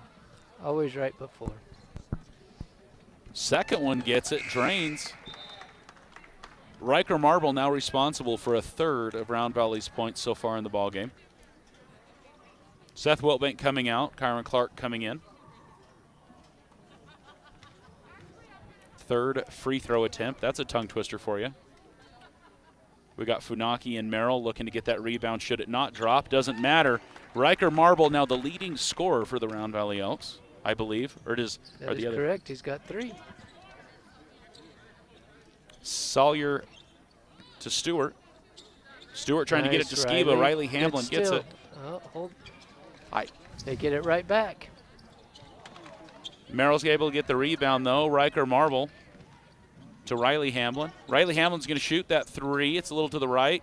Kyron Clark with some nice offensive rebounding right there. Mackay's going to go ahead and go up with it. Doesn't get it to drop. Number 32, Seth Russell with the rebound. Quick pass by Sawyer. Sawyer to Russell. Or Stewart, excuse me. Round Valley's ball, 2:47 left in the half. Man, I was just getting confident enough with their names, and I'm mixing them up. It's easy to go. I was watching a game. It was a different high school game. That was a nice pass into Merrill for 2. But I was watching a different high school game, and the announcer got used to someone, and then they subbed him out, and they just kept calling another kid the same. You are Timmy. I don't care. You will always be Timmy for the entire game. 3-point shot for the Rough Riders drops. But I agree, that last offensive play by Round Valley, Merrill able really to turn down something that was hot and really finesse it in for 2 points. It was pretty to see. Clark snagging it. Hold on to it. Come on. Riley Hamlin. Merrill on the left side. Merrill now comes over. Round Valley setting it up a little more. Trace into Riker Marble to Mackay Funaki. Funaki kicks it back to Hamlin. Nice 3. shot. We've talked about this before. The best way to answer a 3 is with another 3, and they usually come in pairs for some reason. Yep, it works great. That was a nice penetration by Funaki to go in, collapse the defense, and then kick it out to Hamlin for 3. Sawyer drives to the middle for quick 2. Again, nice finesse on the ball there. 1:30 left in the half.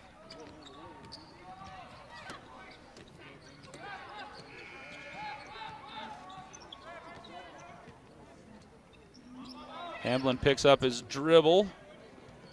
Riker Marble with some nice work there, keeping it on this side of the court. Merrill real quick. That's his spot he likes to shoot from. Unable to get it to drop. Rough Riders ball with 3 subs coming in. Brimhall coming in. Number 12, Ashby coming in. And I believe that's number 13, Tret Wiltbank coming into the ballgame. 1:08 left. Looks like we're getting ready to start the second half over on court number 2. Round Valley with a commanding lead, 28-9. You can check that court 2 coverage out on Let's Go Elks.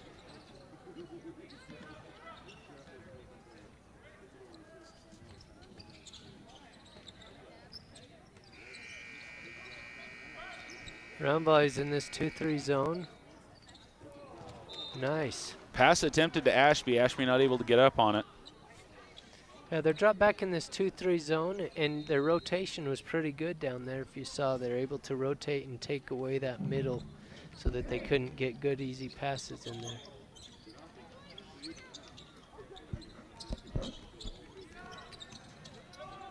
Riker Marble working the ball for the Round Valley Elks. Gets it to Kyron Clark. Riley Hamlin now with the ball on the right side. Kyron Clark Things pretty stacked up over there on the right side. I was expecting to see it get swung or to get a tall pass over to the left side, but the Rough Riders causing that turnover out of bounds. 24.8 left in the half.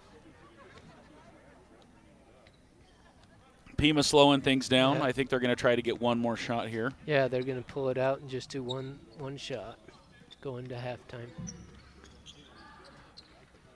Blair to Wiltbank, back to Blair. We got Brimhall, kicks it back out. Here you do see a stall. They're going to kick it around, and we're going to see a shot.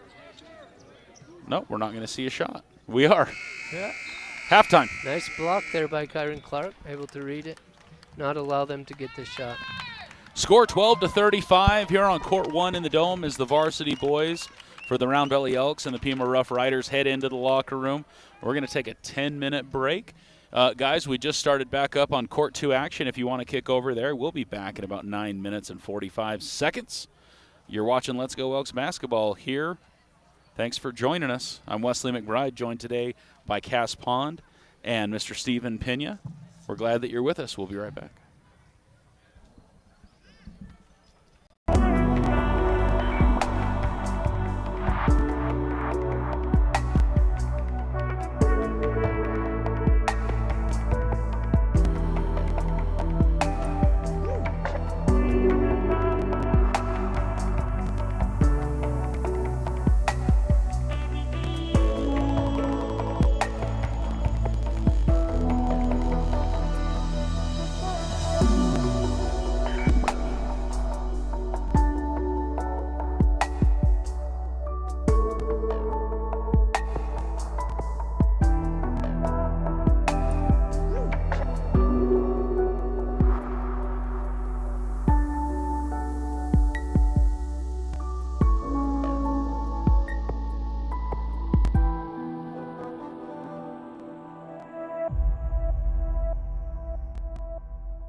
shut down their enrollment.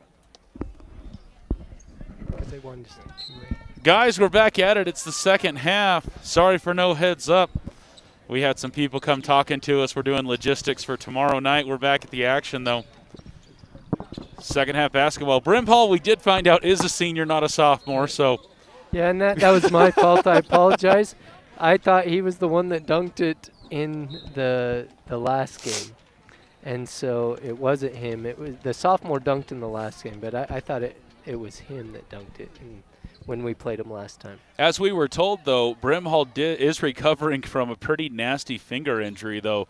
So good to see him back on the court playing as well as he has been. You can see him. You can see it taped down. I guess he had a finger get cut to the bone, actually. Yeah. Nice backdoor cut there. A little bit out of position. Yeah, I was talking to the Pima lady. His right thumb about got taken off in the woodshop accident. He got an A on the project, though, and that's all. It's got a beautiful red stain on it now. It's stained red. It's very nice. Big hit by Riley. Yeah, it was a nice three-point shot there. So now we need to see that be the momentum setter, right? We need to see that be a first of many, and we need to see defense stand up hard right here. Well, I tell you what, if you watched the Payson game last week, Riley came out and hit like 5 threes right in a row, and just like that, we were up 20 points. So it's definitely possible. And we've seen, other than Payson, we've seen him do it too in other games. So now we need to see it connect again. And again, we can't rely solely on Riley Hamlin, Nope. but we need to see points on the board. We need to see that momentum shift happen. We need to see Pima deflate just a little bit. And this is not a way to do that. It's going to be Pima ball. Nope. Well, so I just the officials have rotated, and I'm not going to try to make calls anymore. It's the feeling you get when the official calls something else. It was the same guy as the first half. That's why.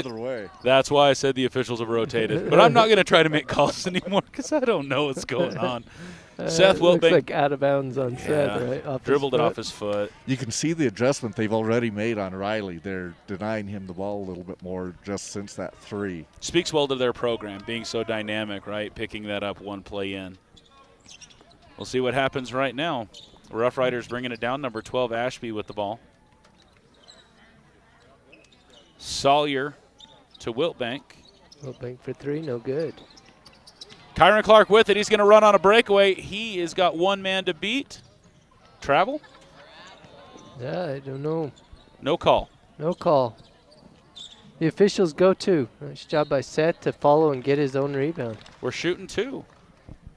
Yeah, surprising call. Again, why did I just do it? Here, 30 seconds later, I make a call, and it's a no call. I just need to not.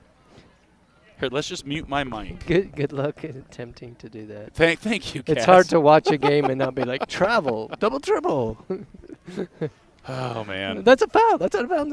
It's just hard. Well, and you talked about it before as we've talked strategy and talked games that you're inherently being critical of an official or of a coach or of anything else, but in the position where we're at, we're trying to provide context and commentary, and it's hard to not do that without making calls. Yeah, with what you see. I mean, absolutely. And it just gives us something to talk about. Wiltbank's going to go all the way and not able to finish it up, but Rough Riders are going to get the ball. And whoa, ha, la, la, la. Looked like we had three there. We'll see who they give it to. 22. Merrill. So Dan Muth did say he wanted to be educated a little bit on the Euro step, so the next time you have a minute, Cass, I told him it works best when you can see it. When you're able to see a Euro step, then it's like, oh, that's what that is.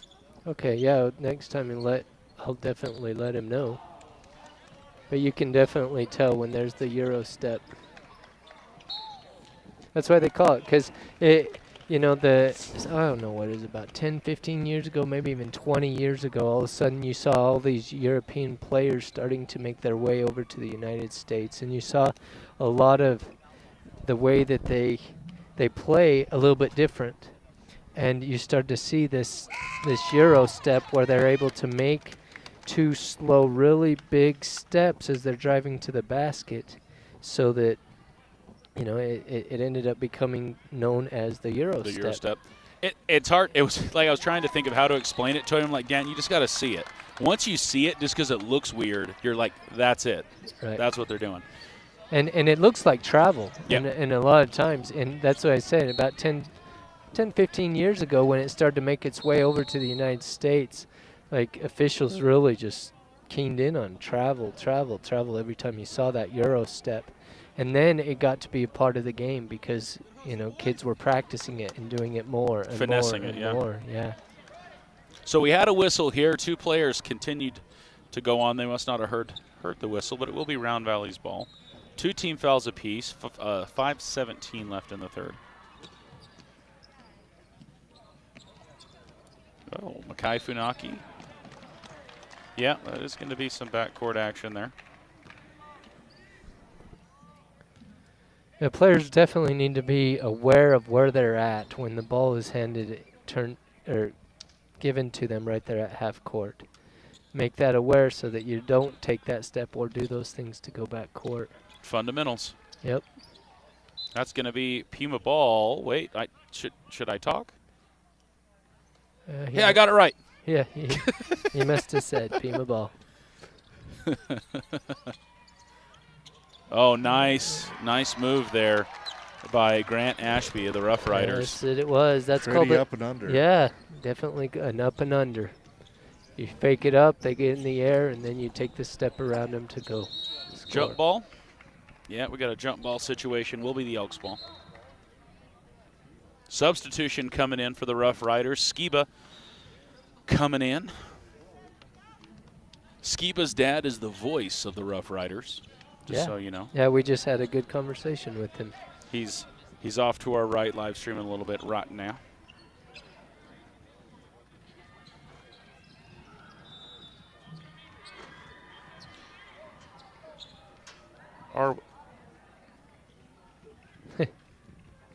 It's funny, you get all set up and then they move you.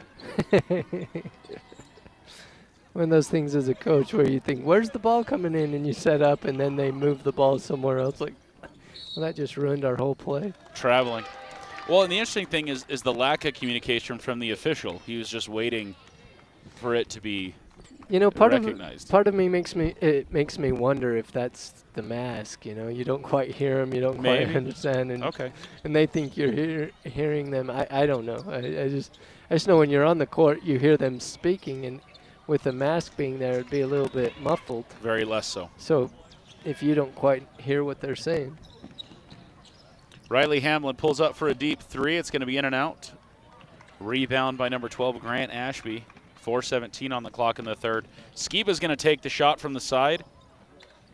Makai is going to, no, not out on Makai. It's going to be Round Valley ball.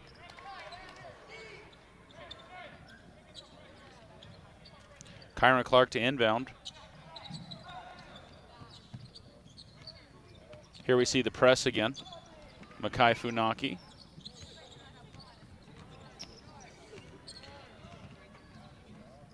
Riley Hammond picks up his dribble, passes it. Nice pass inside to Pusis. Kicks it out to Wiltbank, though. Riley Hamlin into Makai. Nice play. Nice pass. That was beautiful. 3:43 left in the third quarter right now. Stewart bringing the ball down for the Roughriders.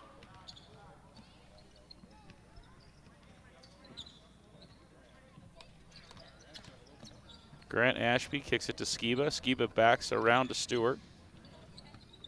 Number 12 decides not to make the shot. Again, way over to Stewart. Stewart's going to drive in. He's going to take a shot off the rim. Nice follow-up by number 12. Makai's going to draw the foul. I don't know why I sound so confident in that call. We'll see. Maybe Makai. Maybe. Yep, there we go. Makai's second. They may be gun shy. Number 12, Grant Ashby at the line.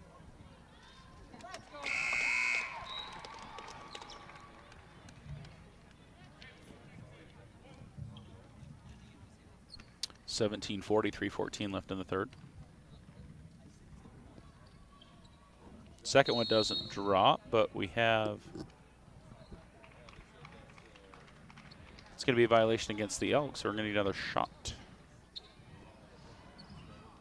Rough Riders will be at the line again. Grant Ashby.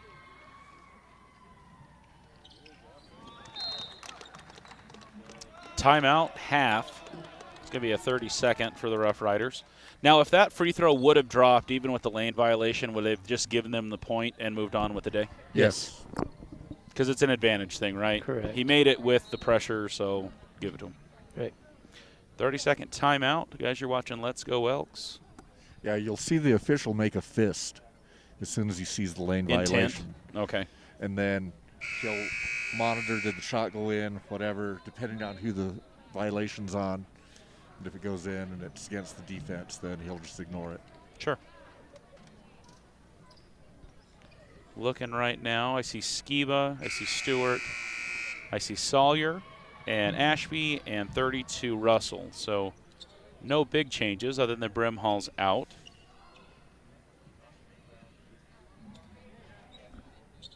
Kyron Clark with the inbound.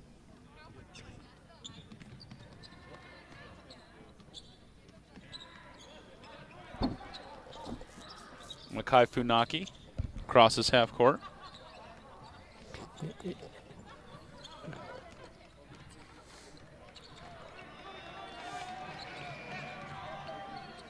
Riley Hamlin with the three-point shot's going to drop out. Kyron Clark with a nice rebound, follows up.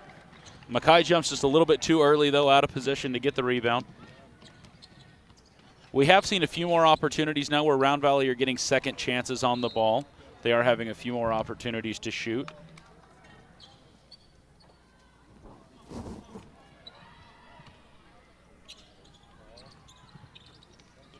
Ooh, 12 nice. with a really soft shot by Ashby. If you saw that inbound play, that was all set up to create the open spot for him just to flash down the middle and get it. Oh, nice penetration. There's 3 Pima guys right there. Makes me wonder which one they're going to call it on. Would that be the Euro step right there? Yes, that would have been. 11. Yes, I wasn't going to say it, but I think 11's going to get that. You wanted to make sure that Yeah, again, I have no confidence in calling anything now. So now, what kind of a hole do you think Owen Young has left in the Round Valley offense and defense? Losing Owen Young in the game last week to a broken nose. I don't know if we're going to see him now for the rest of the season, but that's going to be a big change. A senior that's in a lot. You see Owen Young on the court a lot, and now they're having to fill that. We saw Riker fill that hole, I think, a little bit in the first half. correct.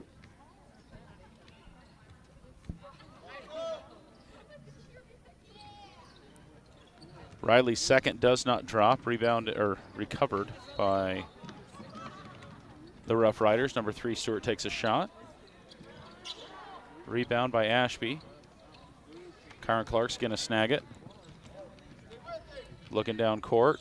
Riley Hamlin steps inside.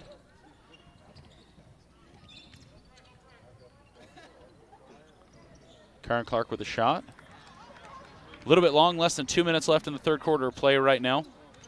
Round Valley picks that up. A little bit of a wild pass. Riley Hamlin's going to run to the corner. He's going to need some help. Makai Funaki up top. Makai's going to drive with a nice little shot. Good finesse. That was a nice little penetration there. Running floater. Put it right over into the basket.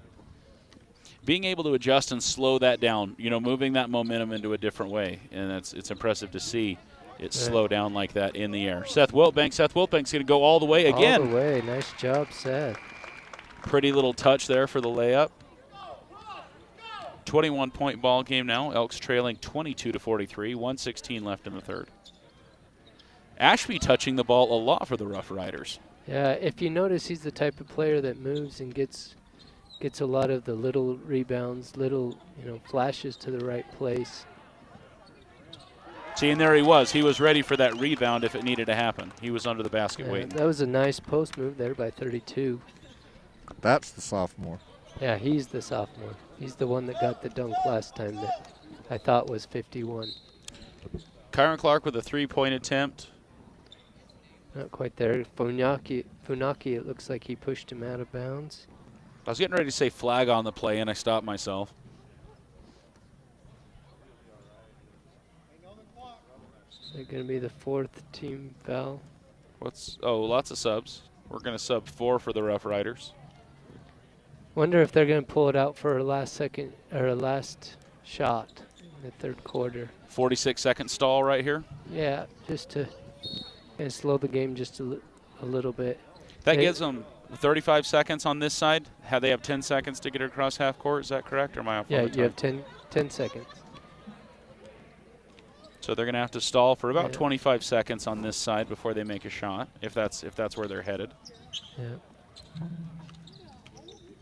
You don't see aggressive penetration yet, but you're going to see a three-point shot from the top. Yeah. Blair with a three-pointer, one of the starters for the Rough Riders. 26 seconds. Riley Hamblin getting across half court, looking for somebody. Pusis with the ball. He pulls up for a shot. It's going to be a little off to the left. Looks like it's going to be out on Riders. Out on Eager? Eager. Yep. 11.8. Now it'll definitely be the last second shot.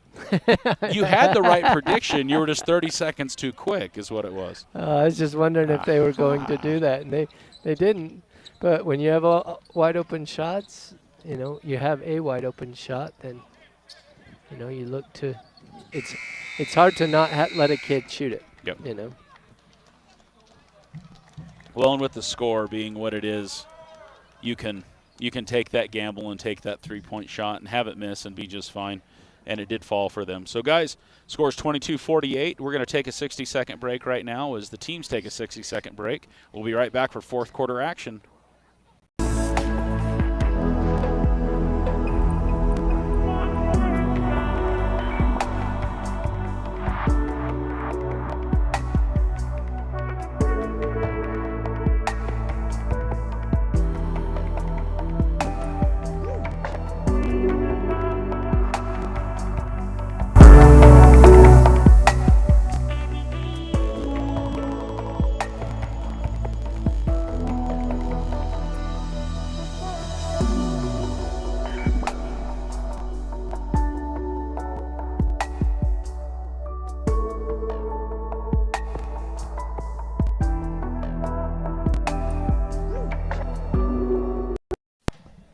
So we were just discussing, because we have the most deep and poignant conversations when the music's playing, because that's what we do. But we are close to the 30-point lead difference, and so we were talking about the scorekeepers getting notified that we believe once it hits 30 points, we'll have a running clock. it is. Yes, that is correct. And like what we were talking about, the interesting thing is, even if you get it down, you can get it to 10 points, to 5 points, and it's still going to be a running clock until that last minute. And then once it's the last minute, the clock stops for the last minute. Man, things got done quick over there on court 2. They are done. The scoreboard's off. We still got a quarter to play here on court 1, so hopefully anybody that was on court 2, join us for the action here on court 1. Kyron Clark gets it. Nice take by Kyron. If you saw it, he looked off the defender and then just went up for a nice little layup. 7:20 left in the ball game. Brimhall back into the game.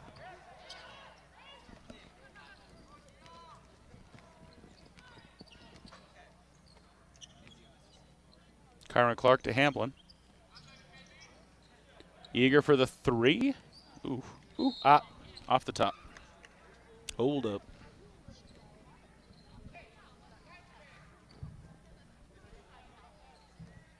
Yeah, Rumble is going to pick up a little bit, or at least one is.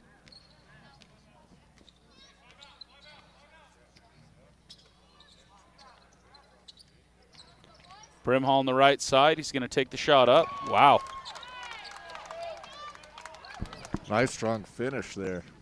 There's a nice penetration pull up. 26-point ball game, 6:37 left in the game. Riley Hamblin to Kyron Clark.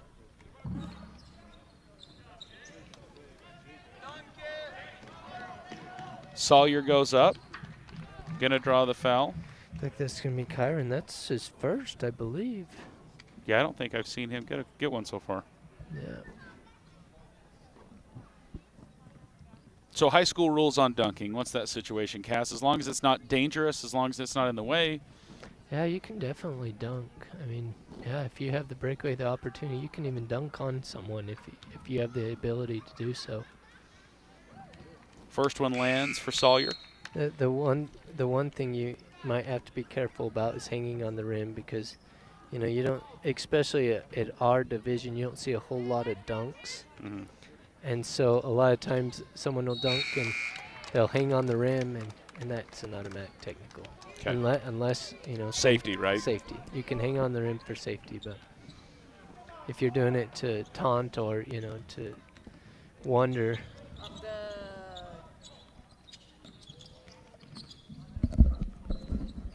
Batteries on the mouse are dead.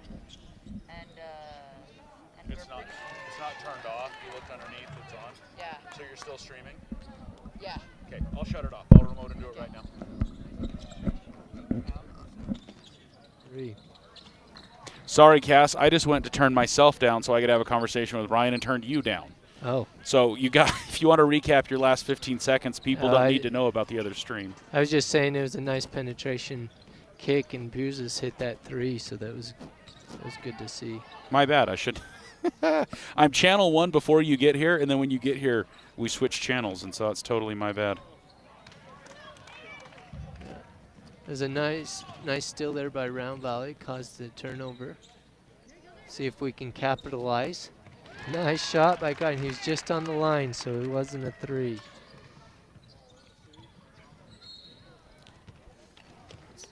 It's good to see Round Valley starting to pick it up a little bit and get some pressure up on the ball.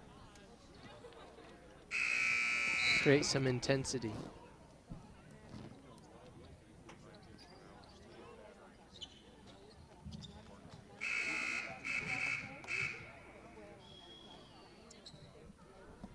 Now was the scorekeeper trying to make music with the buzzer? I'm not sure what was going on there. That's it. The scorekeeper the book was verifying if there's a 3 or a 2. Gotcha. I thought it was Morse code. I read my wife's lips. Through the mask? Through the mask. That's love right there, man. That is long-term marriage right there. Looks like Timeout. we're going to have a timeout. 5:19 left in the ball game. It is 23-point game. My brain's tired. Subtraction wasn't happening quick right then. Was that a full or a half? I didn't see the timeout. It's a full. It is a full, so we got about 45 seconds, guys. 5:19 left in the ball game. Your Elks trailing. They got 6 team fouls. The Pima Roughriders with 3. Do you see Pima making any adjustments? Do we maybe see some more freshmen coming into the game, some more underclassmen at this point? What do we see Pima doing? One of the things I've seen is that they've done a pretty good job of playing half their young and half of their older experienced. So they're given opportunities to play with those older guys, some of their younger guys. Which That keeps ball control on the court, and the flow of the game doesn't change a lot when you do that. Yeah, and then it gives experience to those younger kids. Because the structure of the play can still exist. Those older guys can carry, and they can provide opportunities for the underclassmen to make some plays. Correct. Absolutely. Number 1 into the game for the Pima Roughriders. That's Coy Miller. Number 13, Tret Wiltbank, excuse me. Nice trap by Round Valley there in the corner. They got it out. Oh, I thought he was going to dunk it. We were just talking about it. Oh. Brimhall was going up pretty strong there. I think he was thinking for a second. He had it open. Round Valley was able to rotate over. I think the Round Valley players were like, it's not going to happen here, Yeah. Ashby coming into the game for Brimhall.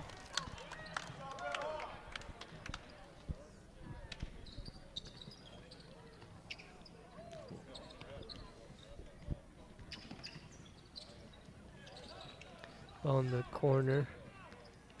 Miller with it. Miller drive to the left side to number 4. Pierce Ashby. Wyatt Wiltbank trying to get the ball to number 10. Looks like Riley's going to pick up his foul. Number 23 coming into the game. This is Dallin Karchner coming into the game for the Rough Riders. Looks like it's 1-on-1 now. Dallin coming in for number 13, Tret Wiltbank. We are shooting 1-on-1. Round Valley at 7 team fouls. And it looks like Pima now has all their young guys on in the game. Makai Funaki coming in for the Round Valley Elks at the next dead ball. And they just took 3. Deep 3 for Hamlin, doesn't get it to drop. Number 4 with the rebound, Pierce Ashby. Ashby gets it to Coy Miller. Miller back to Ashby. Ashby to 23, takes a hard dribble. Karchner's going to dribble hard. I think Trace and Merrill's going to get that. I think Colby Eager. Yeah, oh, was Colby it? Eager. Yeah. I just always saw him looking that way. He must, yeah, my bad. Well, they're easy to get confused, the 12 and the 22, if you don't see it clearly. I was more looking at where I thought the official was looking, and I thought he was looking at Merrill, but he was obviously looking past him to Eager. Here comes Mackay, finally a break in the action. Mackay for Merrill.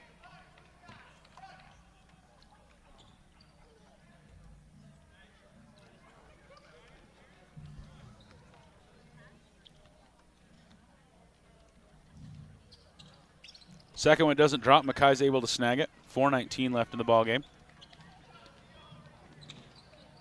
Hamblin out to Pusis. Pusis can't hang on to it. Rough Rider basketball. Yeah.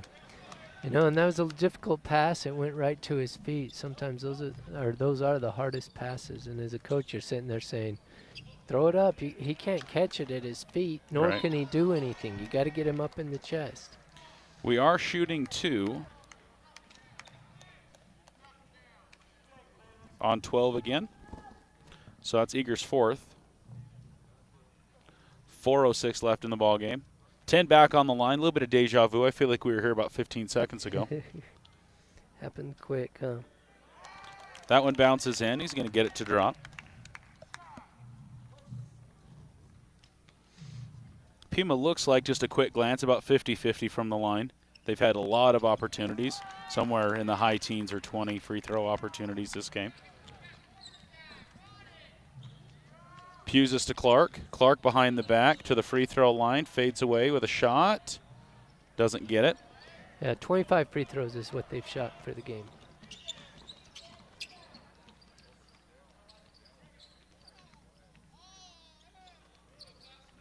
Ashby with the pass to Miller. Miller's going to drive to the inside. Oh, he didn't even look, if you saw that. That was a no-look hook is what that was. He didn't even look. He just shot. He called the foul. No-look hook. That's a good one. The no-look hook. Because I saw that too. I'm like, he just tossed it, man. He just knew he was going to get a foul called for him. He was hoping for sure. Yeah, and he got it. So now he's shooting 2 free throws.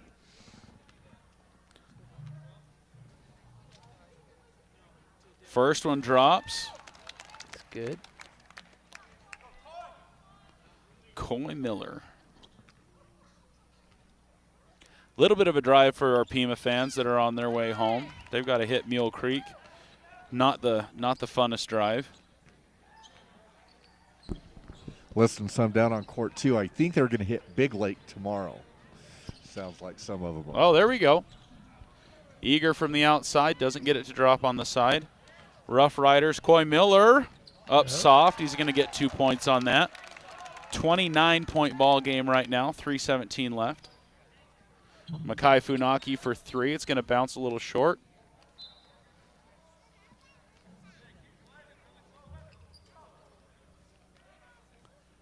.311 with the inbound to Coy Miller.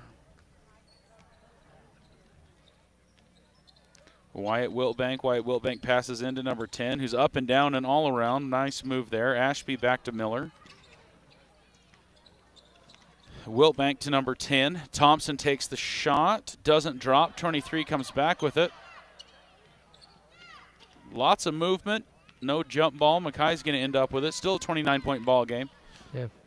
Toying with that 30-point lead that we were talking about. Riley Hamlin for 3. Merrill's going to grab it off the side.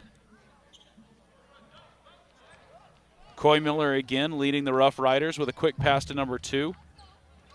Eager trying to get in the way of that. Forf with the shot. The entire sideline of the Rough Riders on their feet for that one, wanting to see it drop. Coy Miller with a hard drive in. He's going to draw a foul, I think, on Clark. Clark was on the ground with him, so that's my guess. 3.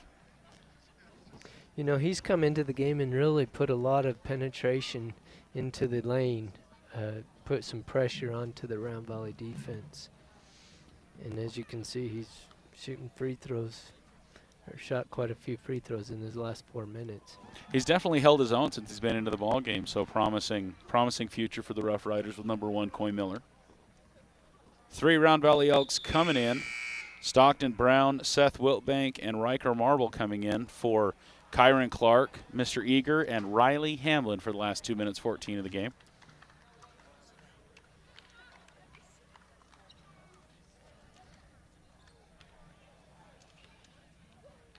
Second shot for Miller. Gets it. We have the 30 points, and so we should see the clock run now. For a minute. Till it gets that last 1 minute. Oh, and then everything stops no matter what at the last minute? The last 1 minute, it's a normal game.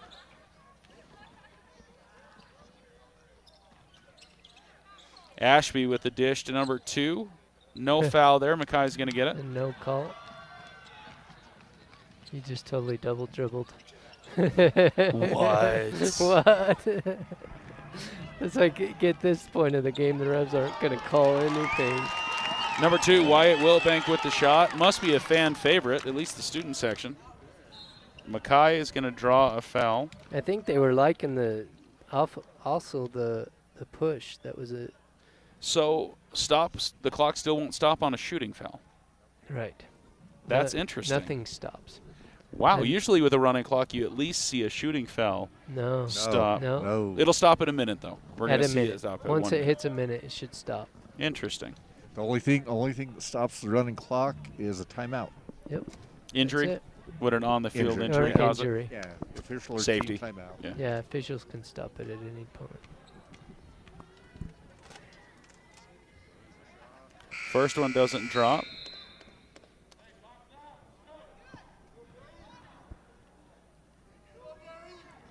He The clock should be. There we go. There we go. He missed her. just Set time 01:00. Yes.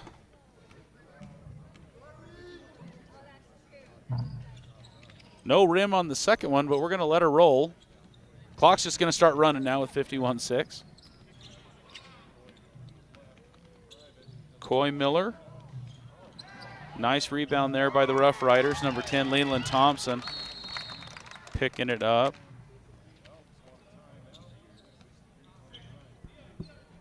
Timeout for the Elks. Just to get the sub in. He wanted to get Kyler into the game. Oh, okay. That's why he's saying it. I was wondering, I'm like, because he's like waving off the timeout, but he's just wanting to kill the ball. He's just wanting to create a dead ball opportunity.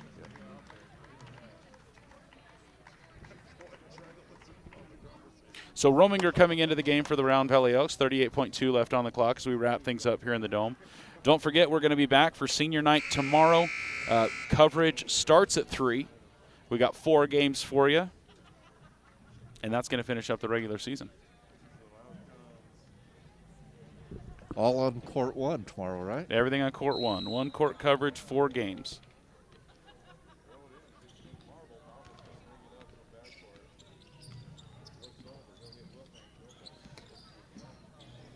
Shot by Riker Marble from the side. That's Rominger. Oh, Rominger.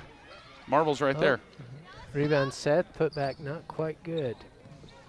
I get them mixed up on JV games all the time. 17 seconds on the clock. Coy Miller. Yeah, I think they're going to dribble the ball out. Just let the clock go out.